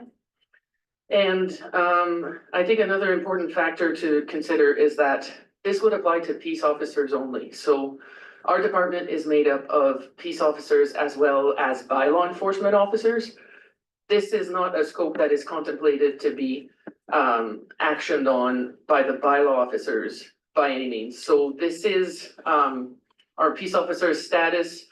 There was changes to the provincial legislation in that sense with peace officer level 2 and peace officer level 1. So historically, Jasper had peace officer 2 designations, and due to health and safety reasons and some incidents that happened in the province, that designation no longer exists. And to be a peace officer, you're a peace officer level 1 is what we currently have.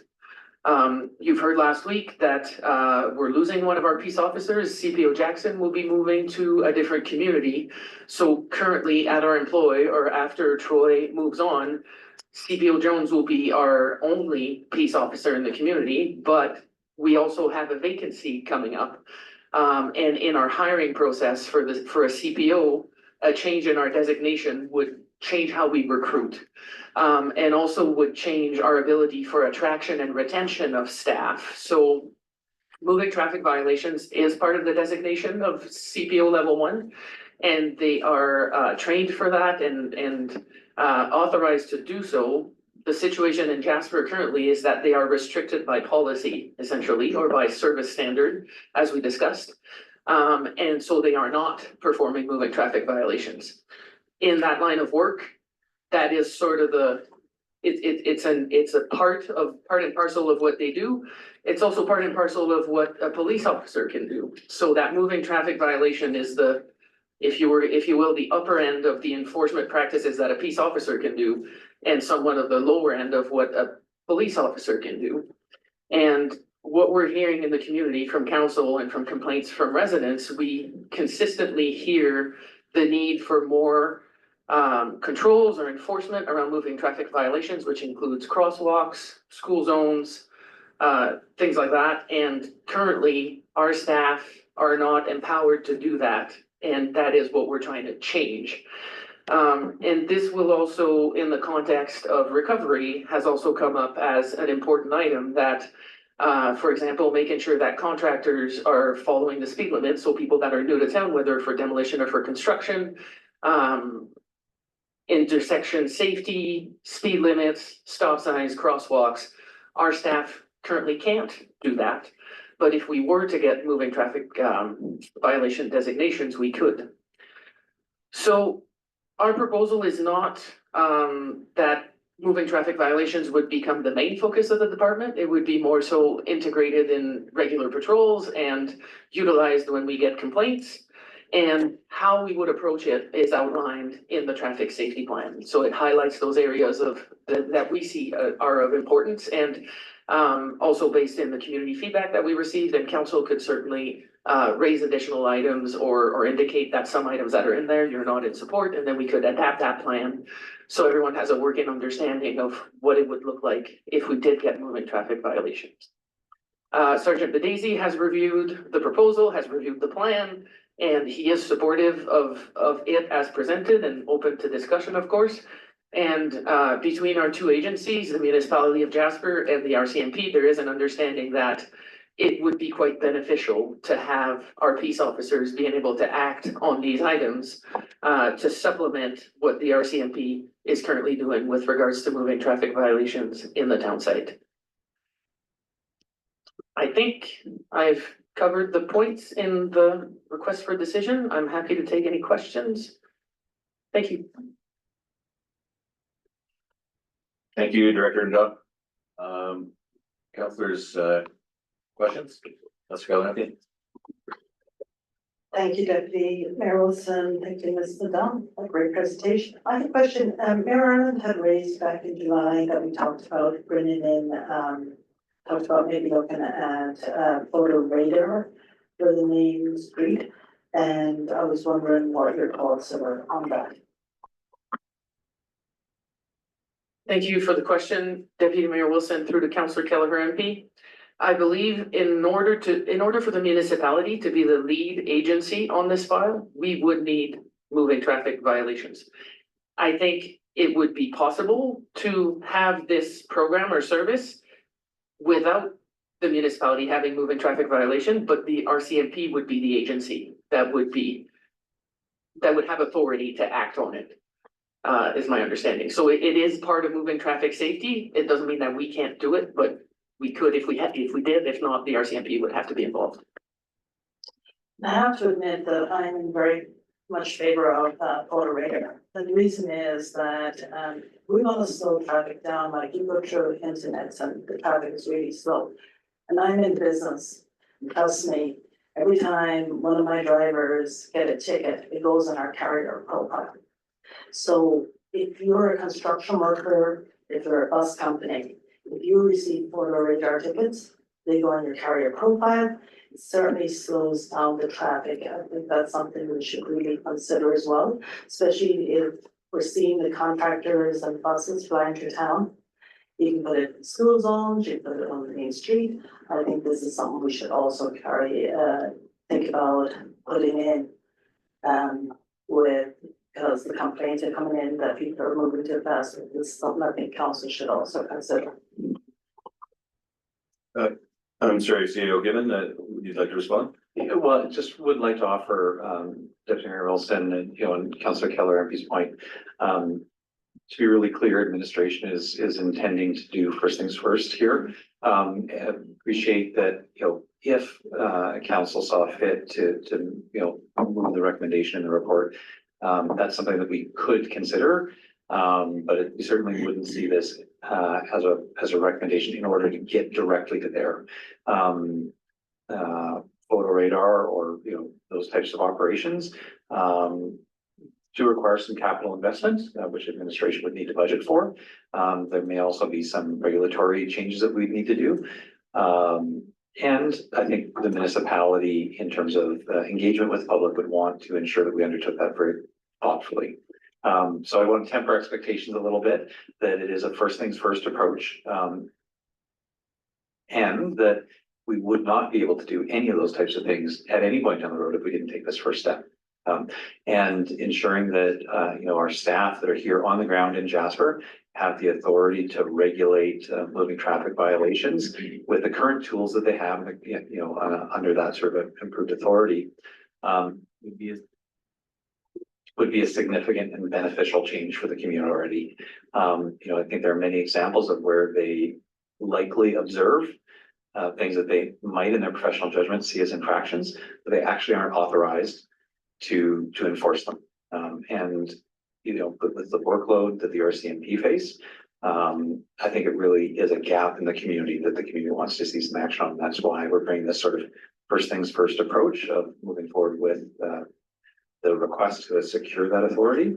And then there'd be further revisions to the approach in future years with appropriate approval by council.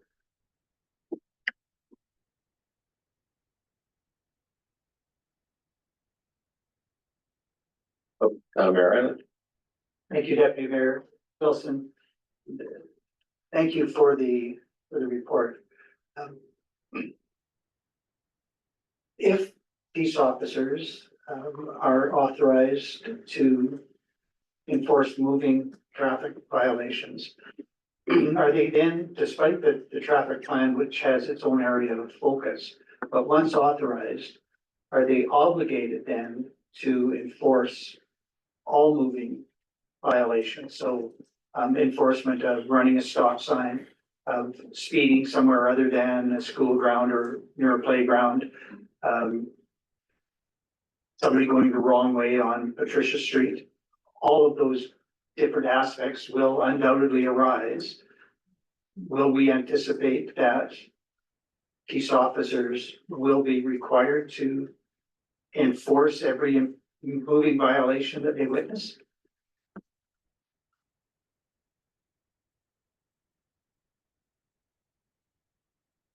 Deputy Mayor Olson, well, our professionals in the area are sort of conferring. One thing that I would make the observation is our team is very good already at exercising discretion. You know, so you're asking the question in a way, Mayor Ireland, that is explicitly 100%.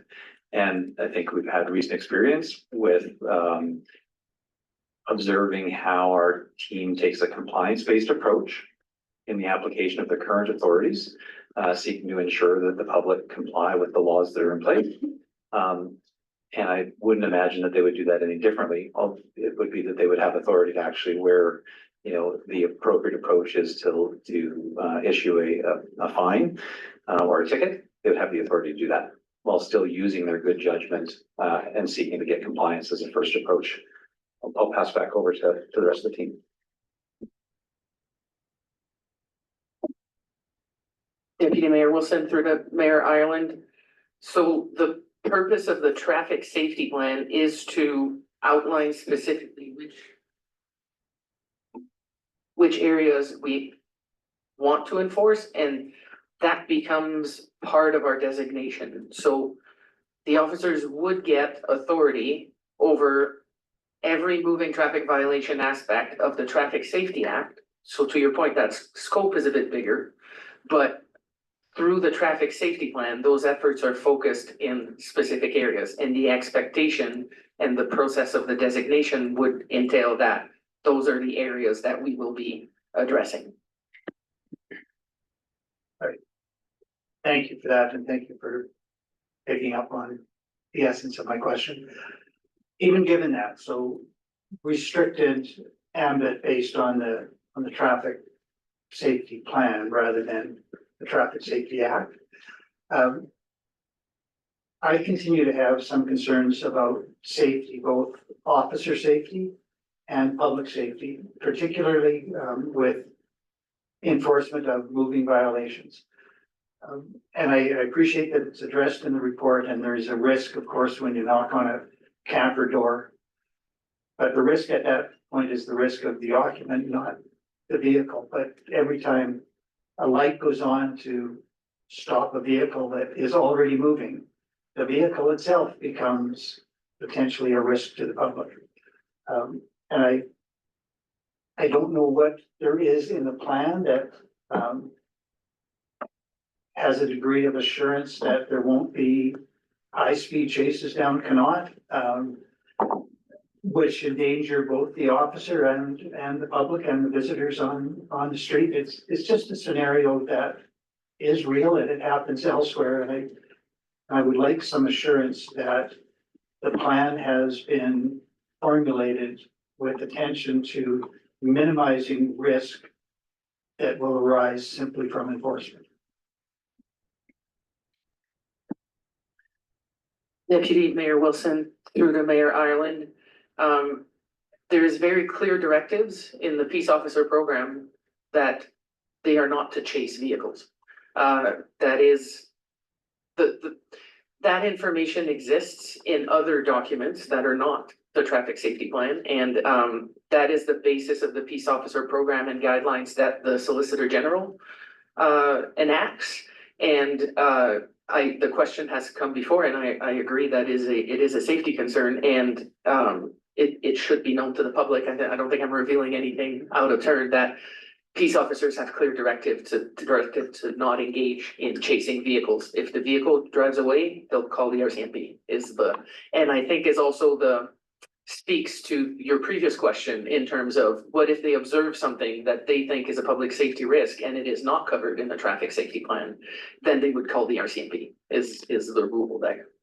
And I would even go further in suggesting that even the RCMP has pretty strict guidelines in terms of chasing vehicles. So they have more discretion and authority perhaps, but they also have specific situations where they will not chase vehicles exactly for your concern that is noted around public safety. Thank you very much. I appreciate those assurances on the public record.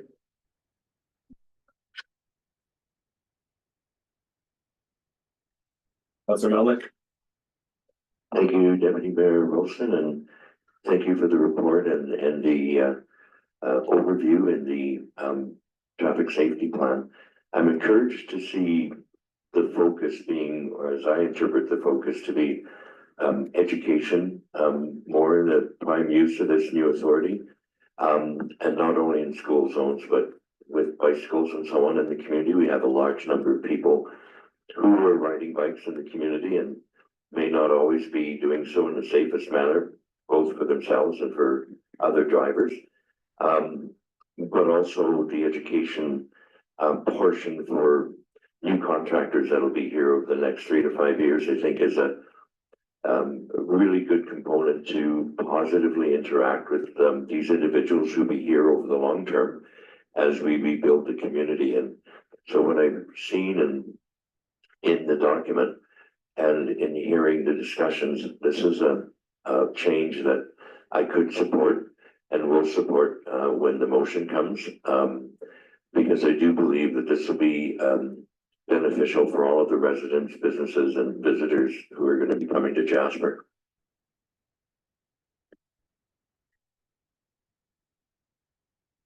Councillor Hall? Thank you very much, Deputy Mayor Wilson. Thank you very much for the report. I also support this.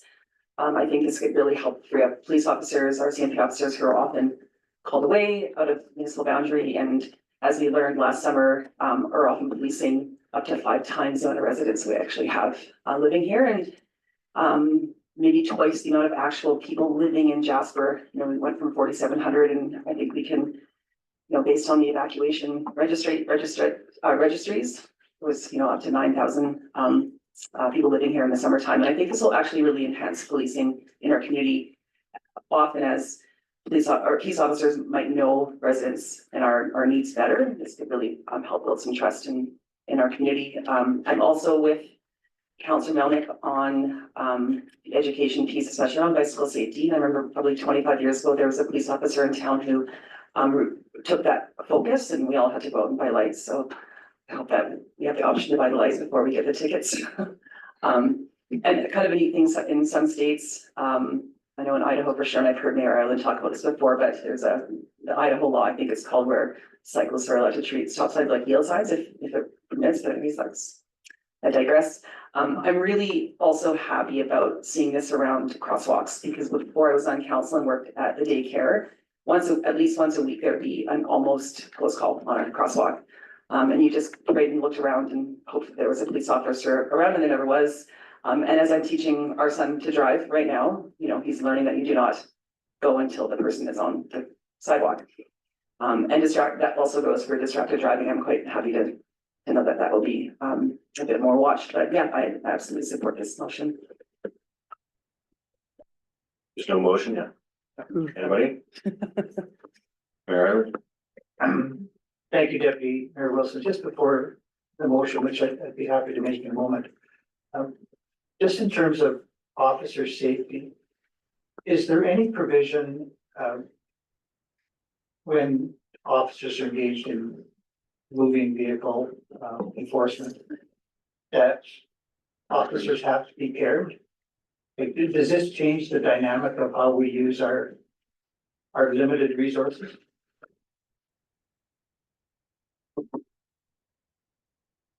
Deputy Mayor Wilson, through to Mayor Ireland, the answer to your question is no. So they would not be in pairs.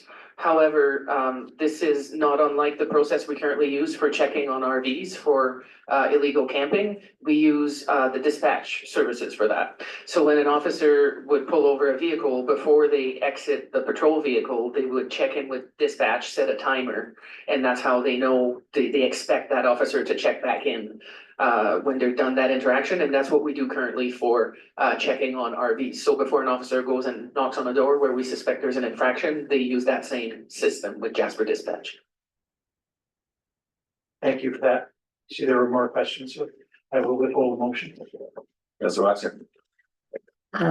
Thank you. It's not a question, but I would just make the comment that I remember bringing residents' concerns around the crosswalks on Connaught and the fact that there was often near misses there. So I am pleased to see that this is a possibility and that we will be, it's a step forward in addressing that community concern. Thank you.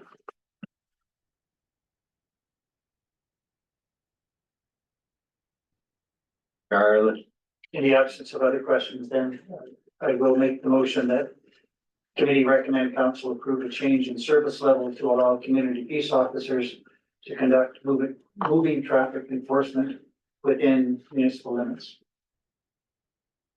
Thank you for that. I'll call the question. All in favor? There are none opposed. That motion carries. And moving on to 7.7, Jasper Fire Department Bylaw 2025, and see Chief Conte coming forward.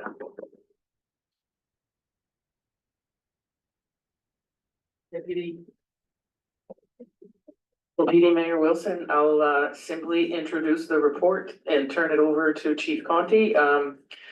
We are proposing some pretty housekeeping updates to the fire bylaw, and the recommendation before you is that committee recommend council do first and second reading of the bylaw at the next regular meeting. So I'll on this note, I'll turn it over to Chief Conte to present the report. Thank you, Director Nagon. So a little bit of a background on this. The fire bylaw was first adopted in 2001. It was amended to address operational changes and legislative updates in 2015. That was the last revision of the bylaw. The Jasper Fire Department is proposing a more comprehensive review and modernization of the bylaw to ensure it aligns with current operational standards of the fire department, best practices in emergency response with the fire services, and following National Fire Code, the Alberta edition, the Safety Codes Act, and other relevant municipal legislation. The updated bylaw introduces improved definitions of acceptable outdoor fire receptacles and fireplaces to help residents comply with safe practices for backyard fire pits. It also provides up-to-date information on current employment practices within the MOJ, namely in the process to appoint the fire chief and deputy fire chief. Other specific, language-specific fire department response is also improved to reflect current terminology used in the services and provide a more accurate representation of the services provided by the fire department. The new bylaw also clarifies the relationship between the municipality of Jasper, the Jasper Fire Department, and the Jasper Volunteer Fire Brigade, which is a nonprofit society. Volunteer members are under immediate supervision and control of the fire department, and therefore the municipality of Jasper's responsibility. Reducing ambiguity of the role of the Jasper Volunteer Fire Brigade and will help the municipality of Jasper, the employer, carry out its responsibilities with respect to staff members and volunteer members alike. Proposed edits also clarify offenses in the bylaw, mainly for open fires, the addition of peace officers as enforcement agents, and a more fulsome penalty section in Schedule B will also improve municipalities' ability to address offenses appropriately. The proposed edits to Schedule A, our fire protection charges, also reflect a more accurate cost recovery model for fire department services, namely when we conduct fire inspections. We've done a comprehensive review, looked at strategic relevance, obviously, to align this more with the strategic priorities that were set out by council, as well as did a financial review looking at this with no proposed cost to implement the new fire bylaw. But with the options of being able to generate more revenue to offset expenditures by the fire department during this. That is the summary of the changes that we have made. More than happy to open up the floor to any questions. Thank you for that, Councillor Boxer. Thank you for the report, Chief Conte. I was curious as to why the fire chief and deputy fire chief would be appointed by the CAO rather than the Director of Protective Services. So for that one, I would believe that the CAO has ultimate responsibility for hiring with municipality. But I will let CEO Given jump in, or Director Don to provide more of an input as to the process. Yeah, thanks very much. Thanks, Matt. Yeah, Deputy Mayor Wilson. So actually, I'm not aware of a legislative requirement for that. I have a suspicion that there may be something under provincial legislation in terms of the authorities of the chief and deputy chief under other provincial acts that may require that appointment by the CAO. But I don't know that for certain. It's also possible that this is sort of just a carryover from a previous version of the bylaw. But the fire chief, I believe, has some other sort of authorities that come with the job that are outside of the authorities granted by the municipality. And so it's possible that provincial legislation requires that appointment to be made by the CAO, but I don't know that for a fact. Matt might have one.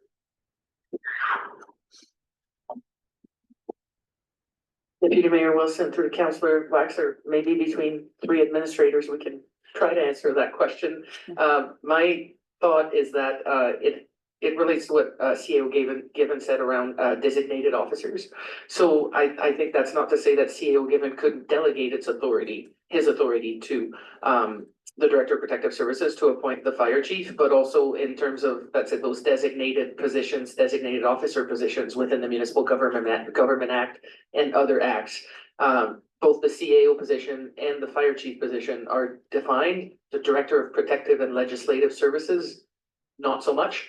So it's to be consistent with provincial legislation, but also I think that authority could be delegated by the CAO as if needed. The change we were presenting here was more so that we did not need approval from the Jasper Volunteer Fire Brigade to appoint a fire chief, which is not a practice that has been followed in any event, certainly for Chief Conte's appointment. Councillor Hall. Thank you very much, Deputy Mayor Wilson. I have a question in the bylaw under Fire Chief 3, starting at 3.5.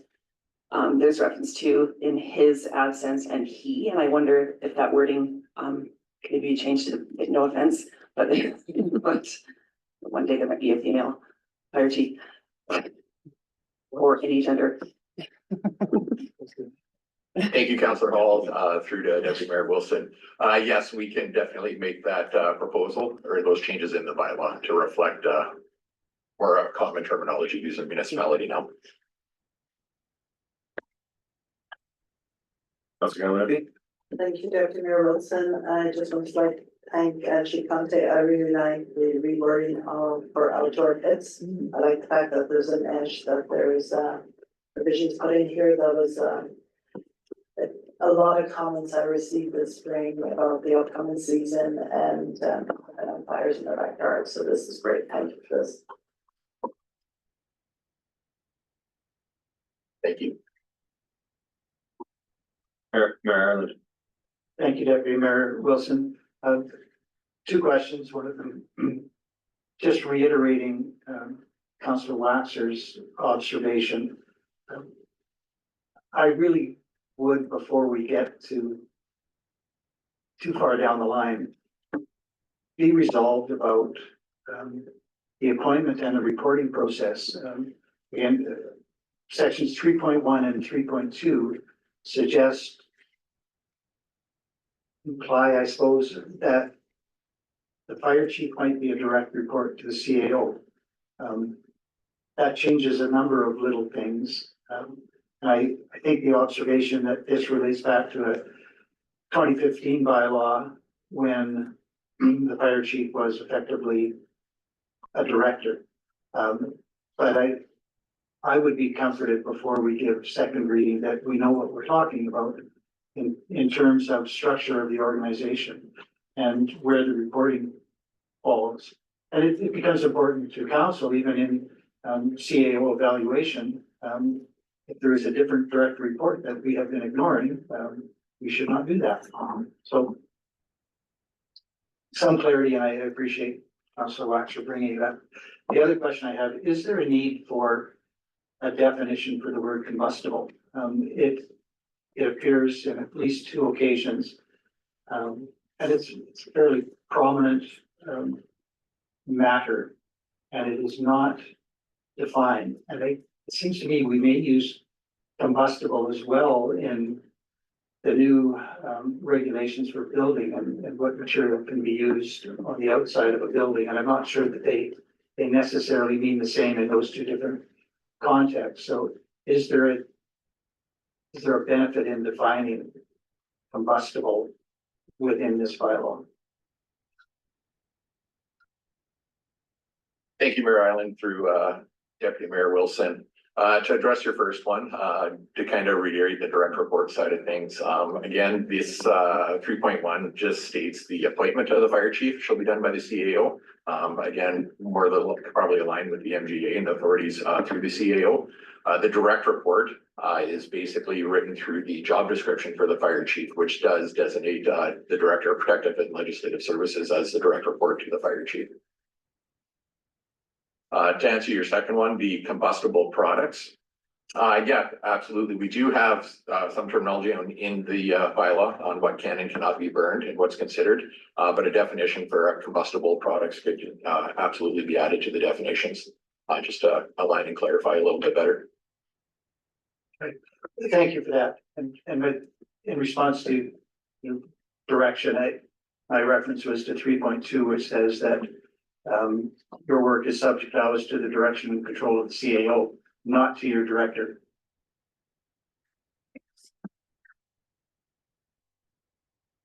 Absolutely, and thank you again, Mayor Allen, through Deputy Mayor Wilson. Yes, the CAO does have the ultimate authority to approve those job descriptions. So I believe that's kind of where that direction and control of the CAO comes from. Deputy Mayor Wilson, if I may, I would also just make an observation that this is actually pretty consistent with other municipal bylaws across the province, although there's a little bit of variation.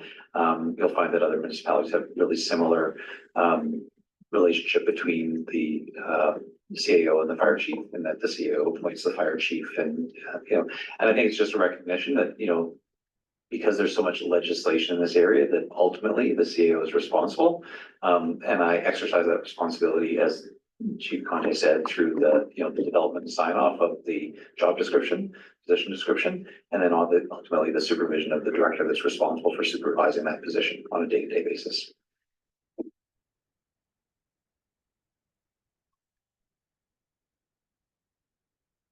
Okay, thank you.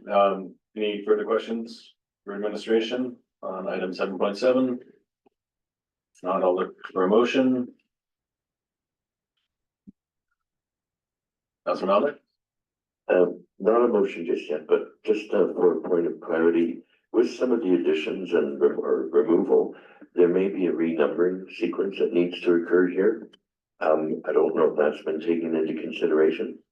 And then just grammatically, when we have an open fire, we refer to a open fire as opposed to an open fire. Grammatically, it should be an, and if that could be adjusted, it might make for reading flow a little easier. But impressed with a lot of the changes, and it would be good to see how all of the provisions are going to change when, for example, under section 4, we are eliminating 4.1 and 4.2. Thank you, Councillor Melnick, through Deputy Mayor Wilson. Yes, the numbering format was just kind of left that way. Just highlight a bit of the changes that will be cleaned up in formatting. We're more than happy to look at some of the plurals and all that, and we will have it cleaned up for first reading.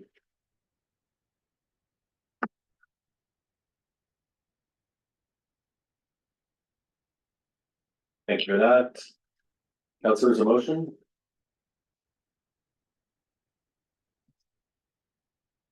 Councillor Hall? Thank you very much, Deputy Mayor Wilson. Have a two-parter. I move that committee direct it in to amend the bylaw to recognize gender neutral pronouns, and that committee recommend council give first and second reading as amended. Thank you for that. Councillors, anybody like to speak to the motion? Not, I'll call the question. All in favor? Oh, sorry, Ireland. Just to speak to it, the motion is as amended, but might that amendment include well, gender neutral pronouns, but also a definition of combustible?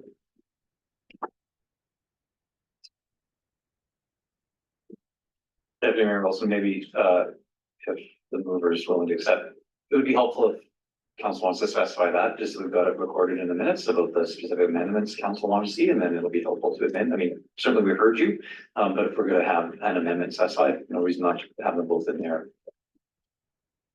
I would accept that as an amendment. Administration has that. Everyone understands the two amendments? Call the question, all in favor? Motion carries. Thank you for that. Thank you, Chief Conte and Director Nadon. I think Director Nadon might stick around for item 7.8, 2025 municipal election. Yes, thank you, Deputy Mayor Wilson. I had a bylaw item, a fire item, and a legislative item on the agenda today, so take advantage of my time in front of council. I want to give special thanks to our Legislative Services Coordinator, Emma, who helped prepare this request for decision and is quite involved in the upcoming municipal election process.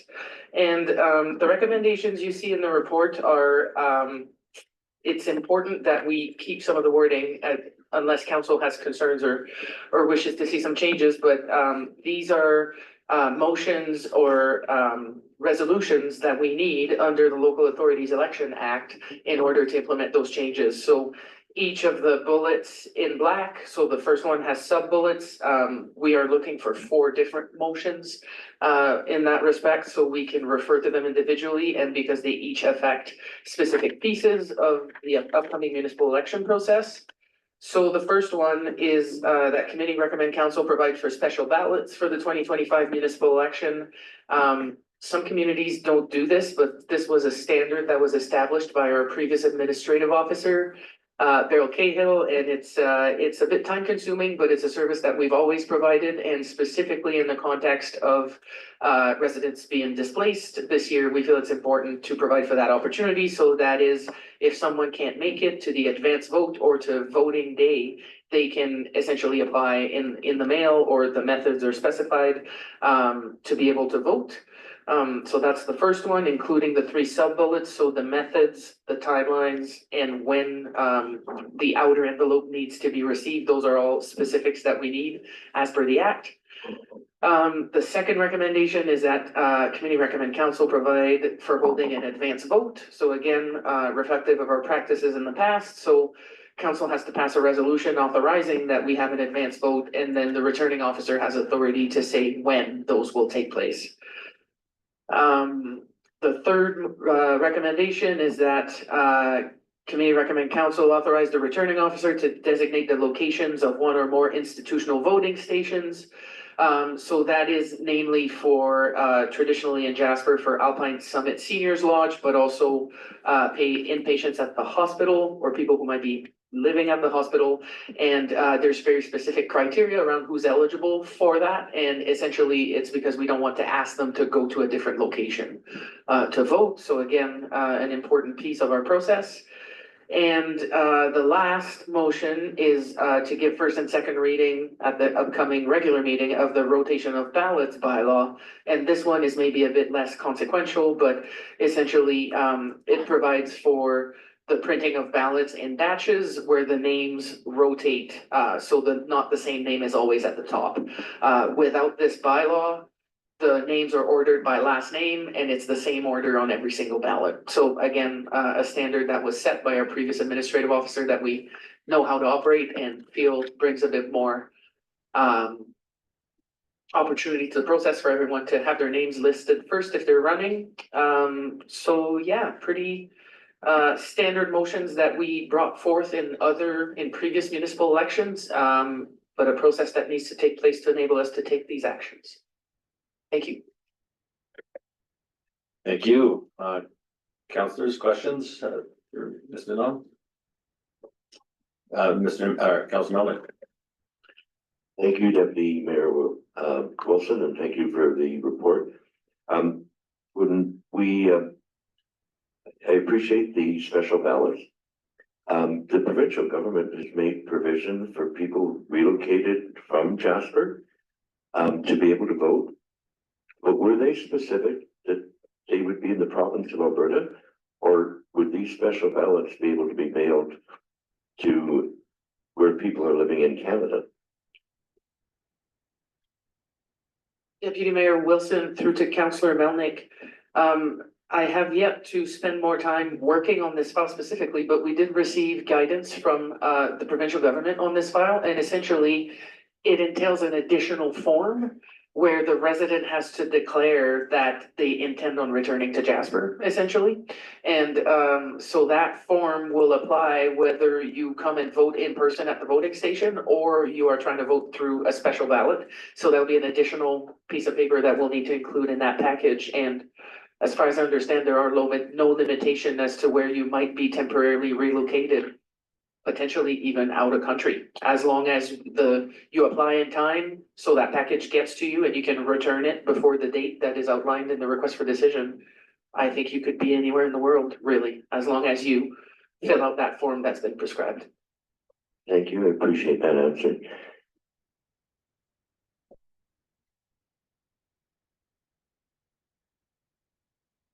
Councillors, anything further? Mayor Ireland? Thank you, Deputy Mayor Wilson. On that same question of special ballots. I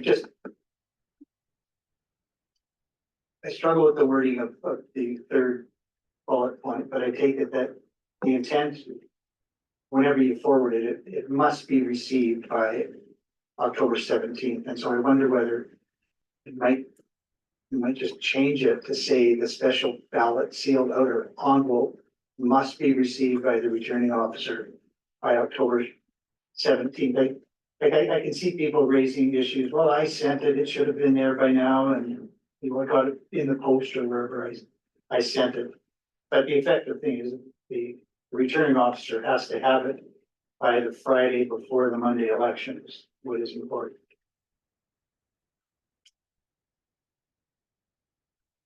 Thank you for the question, Mayor Ireland. I am just, I'd like the opportunity to run that against the act. I think the wording that's in there might be exactly what's in the act.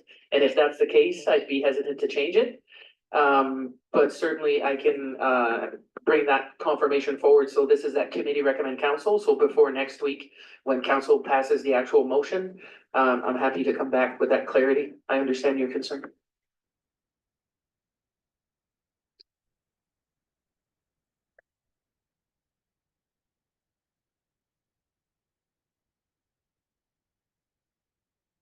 Okay, councillors, we're looking for a series of motions. Would anybody like to start? Councillor Boxer? Shall I just start with the first one? Okay. That committee recommend council provide for special ballots for the 2025 municipal election pursuant to the Local Authorities Election Act. Applications for special ballots may be made to the returning officer in writing, by telephone, in person, or by email. Applications for special ballots must be submitted between September 1st, 2025 and October 10th, 2025. And the special ballot sealed outer envelope must be forwarded so that it reaches the returning officer not later than October 17th, 2025. Thank you for that. I'll call the question. All in favor? There are none opposed. That motion carries. Who would like to step up for that next one? Councillor Melnick. I would like to make the motion that committee recommend council provide for holding an advance vote for the 2025 municipal election pursuant to the Local Authorities Election Act. Thank you. Would anybody like to speak to the motion? If not, I'll call the question. All in favor? There are none opposed. That motion carries. Couple more, Mayor Ireland. I will make the motion that committee recommend council authorize the returning officer to designate the location of one or more institutional voting stations for the 2025 municipal election pursuant to the Local Authorities Election Act. Thank you for that. I'll call the question. All in favor? None opposed, that motion carries. We got one more, Councillor Calhoun.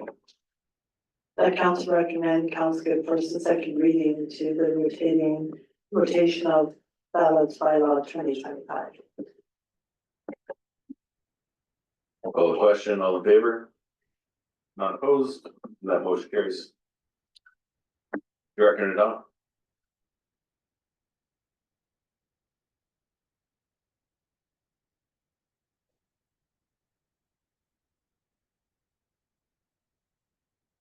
Or, thank you, Deputy Mayor Wilson. I just wanted to say that I checked the act and the wording that is in the third bullet of the first recommendation is wording that's in the act specifically. So I would recommend that we leave it as is.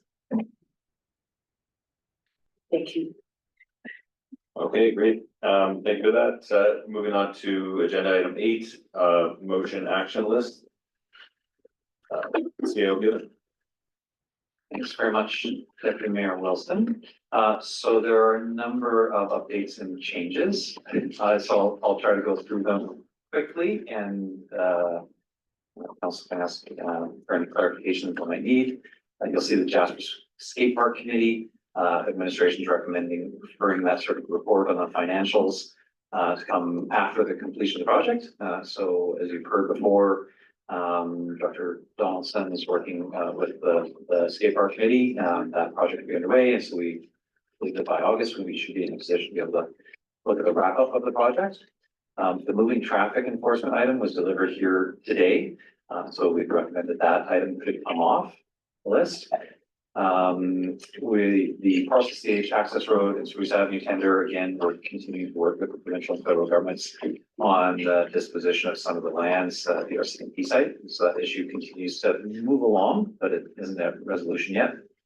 So we're recommending a deferral to July for that item. Coming out of the committee of the whole, our last committee of the whole discussion about the motion action list, administration is recommending that the transit bus RFP item be deferred to December 2025.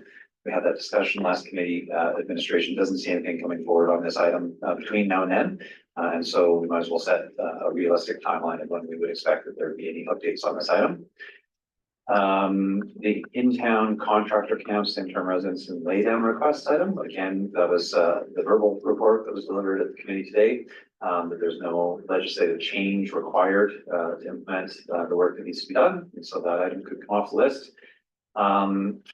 And the Recovery Advisory Committee recommendations on strategic priorities and the recovery plan.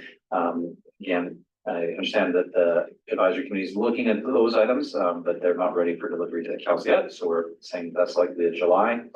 And then finally, not quite finally, the Rockaboo Climbing Facility. There was a fairly lengthy motion from March when there was some consideration of Rockaboo potentially staying at the current site. Subsequent to that, they have the decision's been made for them to relocate or to take down from their current location. They are still targeting to have that completed by May 15th, which was the deadline. I understand from the rest of the team that that's going to be completed. They may come forward with an application for some other site at some other point in the future. But at this time, we don't have anything in front of us. And so my suggestion would be that this item could come off. If the company wishes to bring something forward, then that would be a new application or a new discussion that we could have at that time. And administration is certainly actively engaged in ongoing conversation with them. But again, if there was anything new that needed council direction, it would come forward at that time. So I don't think we need an item on the motion action list. On the third page, the capital and operating budgets, that item was delivered here today, so it could come off. And then finally, there was a request from the Jasper Artist Guild with respect to their lease and looking for a longer term multi-year lease. Administration believes that that's something that could follow the 2026 budget discussions later this fall. So we're recommending moving that one to November. Happy to answer any questions, Deputy Mayor Wilson, about any of those things that I've answered pretty quickly. Councillors, any questions regarding the updated motion action list? If not, I would look for a motion that committee approve the updated motion action list. I'll take that from Councillor Waxer, all in favor? Or not opposed?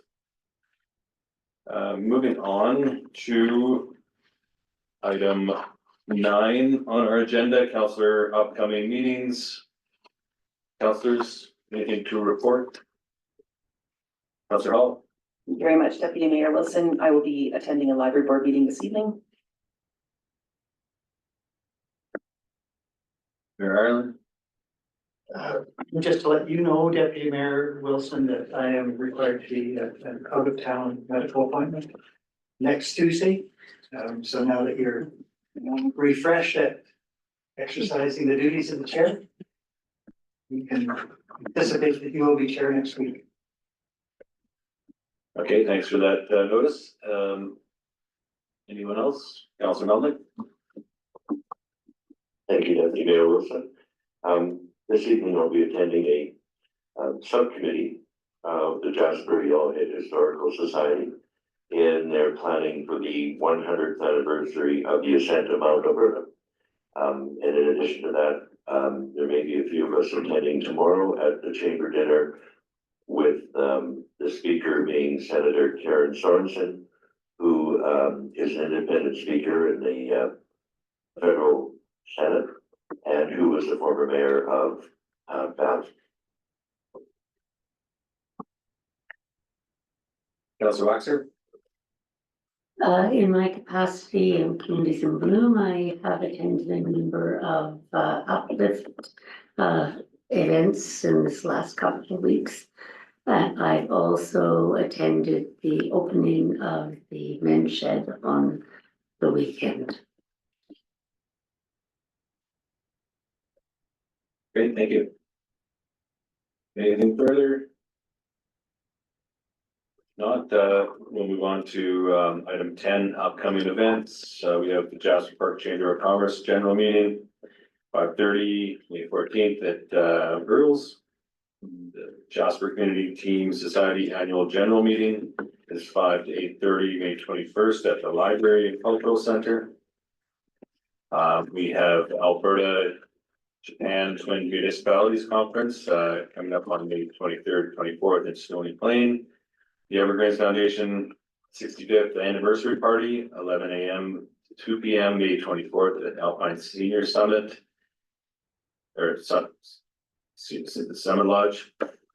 Federation of Canadian Municipalities Annual Conference and Trade Show May 29th through June 1st in Ottawa, and 57th Annual Jasper United Church Spring Plant Sale, 10 a.m. to 6 p.m.